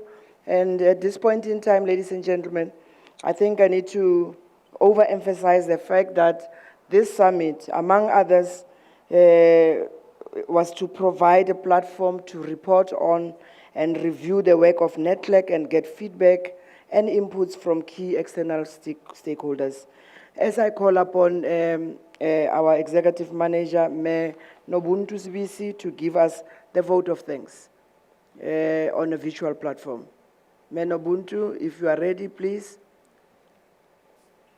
Yes, thank you, Program you are Director. between us and lunch. Thank you. I understand, and I'll try to be very short in the interest of time as well. Let me start with observing the protocol, Program Director, and say all protocol observed. And my job is a very difficult one when you have had such an eventful event and informative and engaging session as this one, in terms of thanking the participants and also considering the limited time that we have in respect of this session. So I'll try and be short, Program Director, and start by thanking the you, Program Director, for the good work that you have done in relation to directing the summit. You have led us and directed us, and we have now come to an end of the session in your capable hands. We appreciate your availability for this session. Thank you, TM. A job well done indeed. And you will keep coming for your assistance. Thank you for availing yourself. And let me also come and thank the Minister for the opening remarks that you have made. Minister, you've made us feel at home and outlined why we are here, and also gave emphasis in terms of the impact of COVID-19 in our economy as well in the society at large, and emphasized that this is not the end, but we still need to move forward with the social partners in fighting the various ills that are facing our country, not just COVID-19, but various issues that we wrestle with as a country. So we appreciate, Minister, you availing yourself, and also further considering the fact that you only arrived late yesterday and managed to come on an international trip and managed to come and be at the summit so early in the morning. Thank you once again for the keynote address and the opening remarks that you have provided. And then in relation to we've had today information shared by the Executive Director of Nedlac, Ms. Lisa Seftel.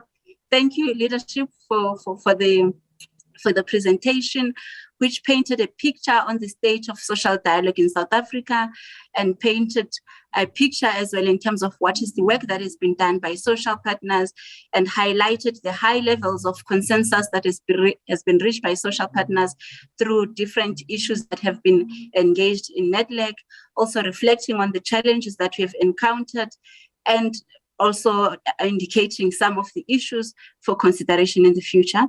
And in this regard, as I appreciate you, Edie, for your leadership, once again, thank you for your leadership. Let me extend appreciation to the Nedlac staff and social partners who work tirelessly day in and day out, as indicated by Mr. Nchali, that social partners are engaging at Nedlac 24/7 on these issues in trying to resolve the various challenges that we face as a country. So we appreciate that. Thank you very much to our social partners. And then we've had the speakers who made themselves available for this session. We appreciate all the speakers, starting with Professor Mlisana, who shared reflections in terms of the work of Nedlac, as well as the lessons learned that Nedlac can take forward in relation to the issues around the pandemic and the issues on vaccination. So we appreciate that, and a lot of other information that has been shared. I won't outline everything. Social partners and the speakers made quite a lot of information, but we appreciate Prof for sharing your insight in relation to that. And I believe that you have cleared some of the misconceptions as well in relation to vaccination. And let me also extend appreciation to Mr. Valimusa for the information in relation to the climate change that she has shared, as well as the direction that social partners can participate in relation to climate change engagements as they will be unfolding next year. And the information and all the reflections that have been provided by you, Mr. Musa, we appreciate your inputs. And Mr. Ntranti, we also appreciate you. We've had a young, you are representing the voice of the youth. And as mentioned by the Deputy Minister, our Program Director, as I extend the vote of thanks to you, also please allow me to extend an appreciation, as I know that you had quite additional information that you needed to present today, but due to time constraints, you could not share your information. And we have indeed taken the points that you have shared around balancing the issues in terms of social and economic issues in the policy engagements, that those social issues should not be left behind, and the issues are around youth unemployment. And we look forward to also engaging with you in future. And thank you so much, Mr. Ntranti. And I need to mention that Mr. Ntranti joined us very early when we are starting here in the morning, because he's in the UK. He still has his lights on while we are enjoying the daylight here in South Africa. So we appreciate you availing yourself, Mr. Ntranti. And coming to the leaders of social partners who have presented today, Mr. Kaskovadia, Mr. Tulani Chefuta, and Mr. Beginjali, your insights are well noted, and appreciated your reflections which you have provided. I do believe that indeed will take us forward even in the next engagement as we move back out of the summit into the Nedlac engagements in the discussions around that. And let me appreciate in the organizing team and service providers. We've also had wowing us today in terms of the presentation, the choir. And ladies and gentlemen, I see the DM is just 1 minute short of saying my time is over. So I also don't want to be a victim, DM. I'll try and move very quickly. Our esteemed guests who has joined us from the social media platform in various countries through different social media platforms. We've had some people from the ILO and some international guests joining in to participate at our summit today. We appreciate your presence and we thank you very much. And Program Director, one key message that I've seen across all the speakers today as I'm wrapping up my vote of thanks is that indeed together we can do more. And with all the challenges that we have faced the country, social partners have rallied together to address those challenges, and we are coming victorious. And if we can just continue to be consistent and persist in working together, indeed we can achieve more. On that note, I do thank everyone for joining us today, and I hand over the mic to you, Program Director. Thank you. Thank you so much, Executive Manager Meno Buntu. It's like we are giving a keynote address now. It needs to be allocated 12 minutes of its time too. But thank you so much, ladies and gentlemen. And I want to take this opportunity myself to thank you, the audience, and all our people who are on virtual platform. You have been quite interesting. You have never at any single moment disrupted us, and we want to take this opportunity to thank you. Just for announcements, those who are at home, in the comfort of your home, lunch is served in the comfort of your home. And those who are here, we've got the packed lunch that is served, that is ready. And thank you so much for your audience, ladies and gentlemen. Give yourself a round of applause as I drop the mic. Thank you.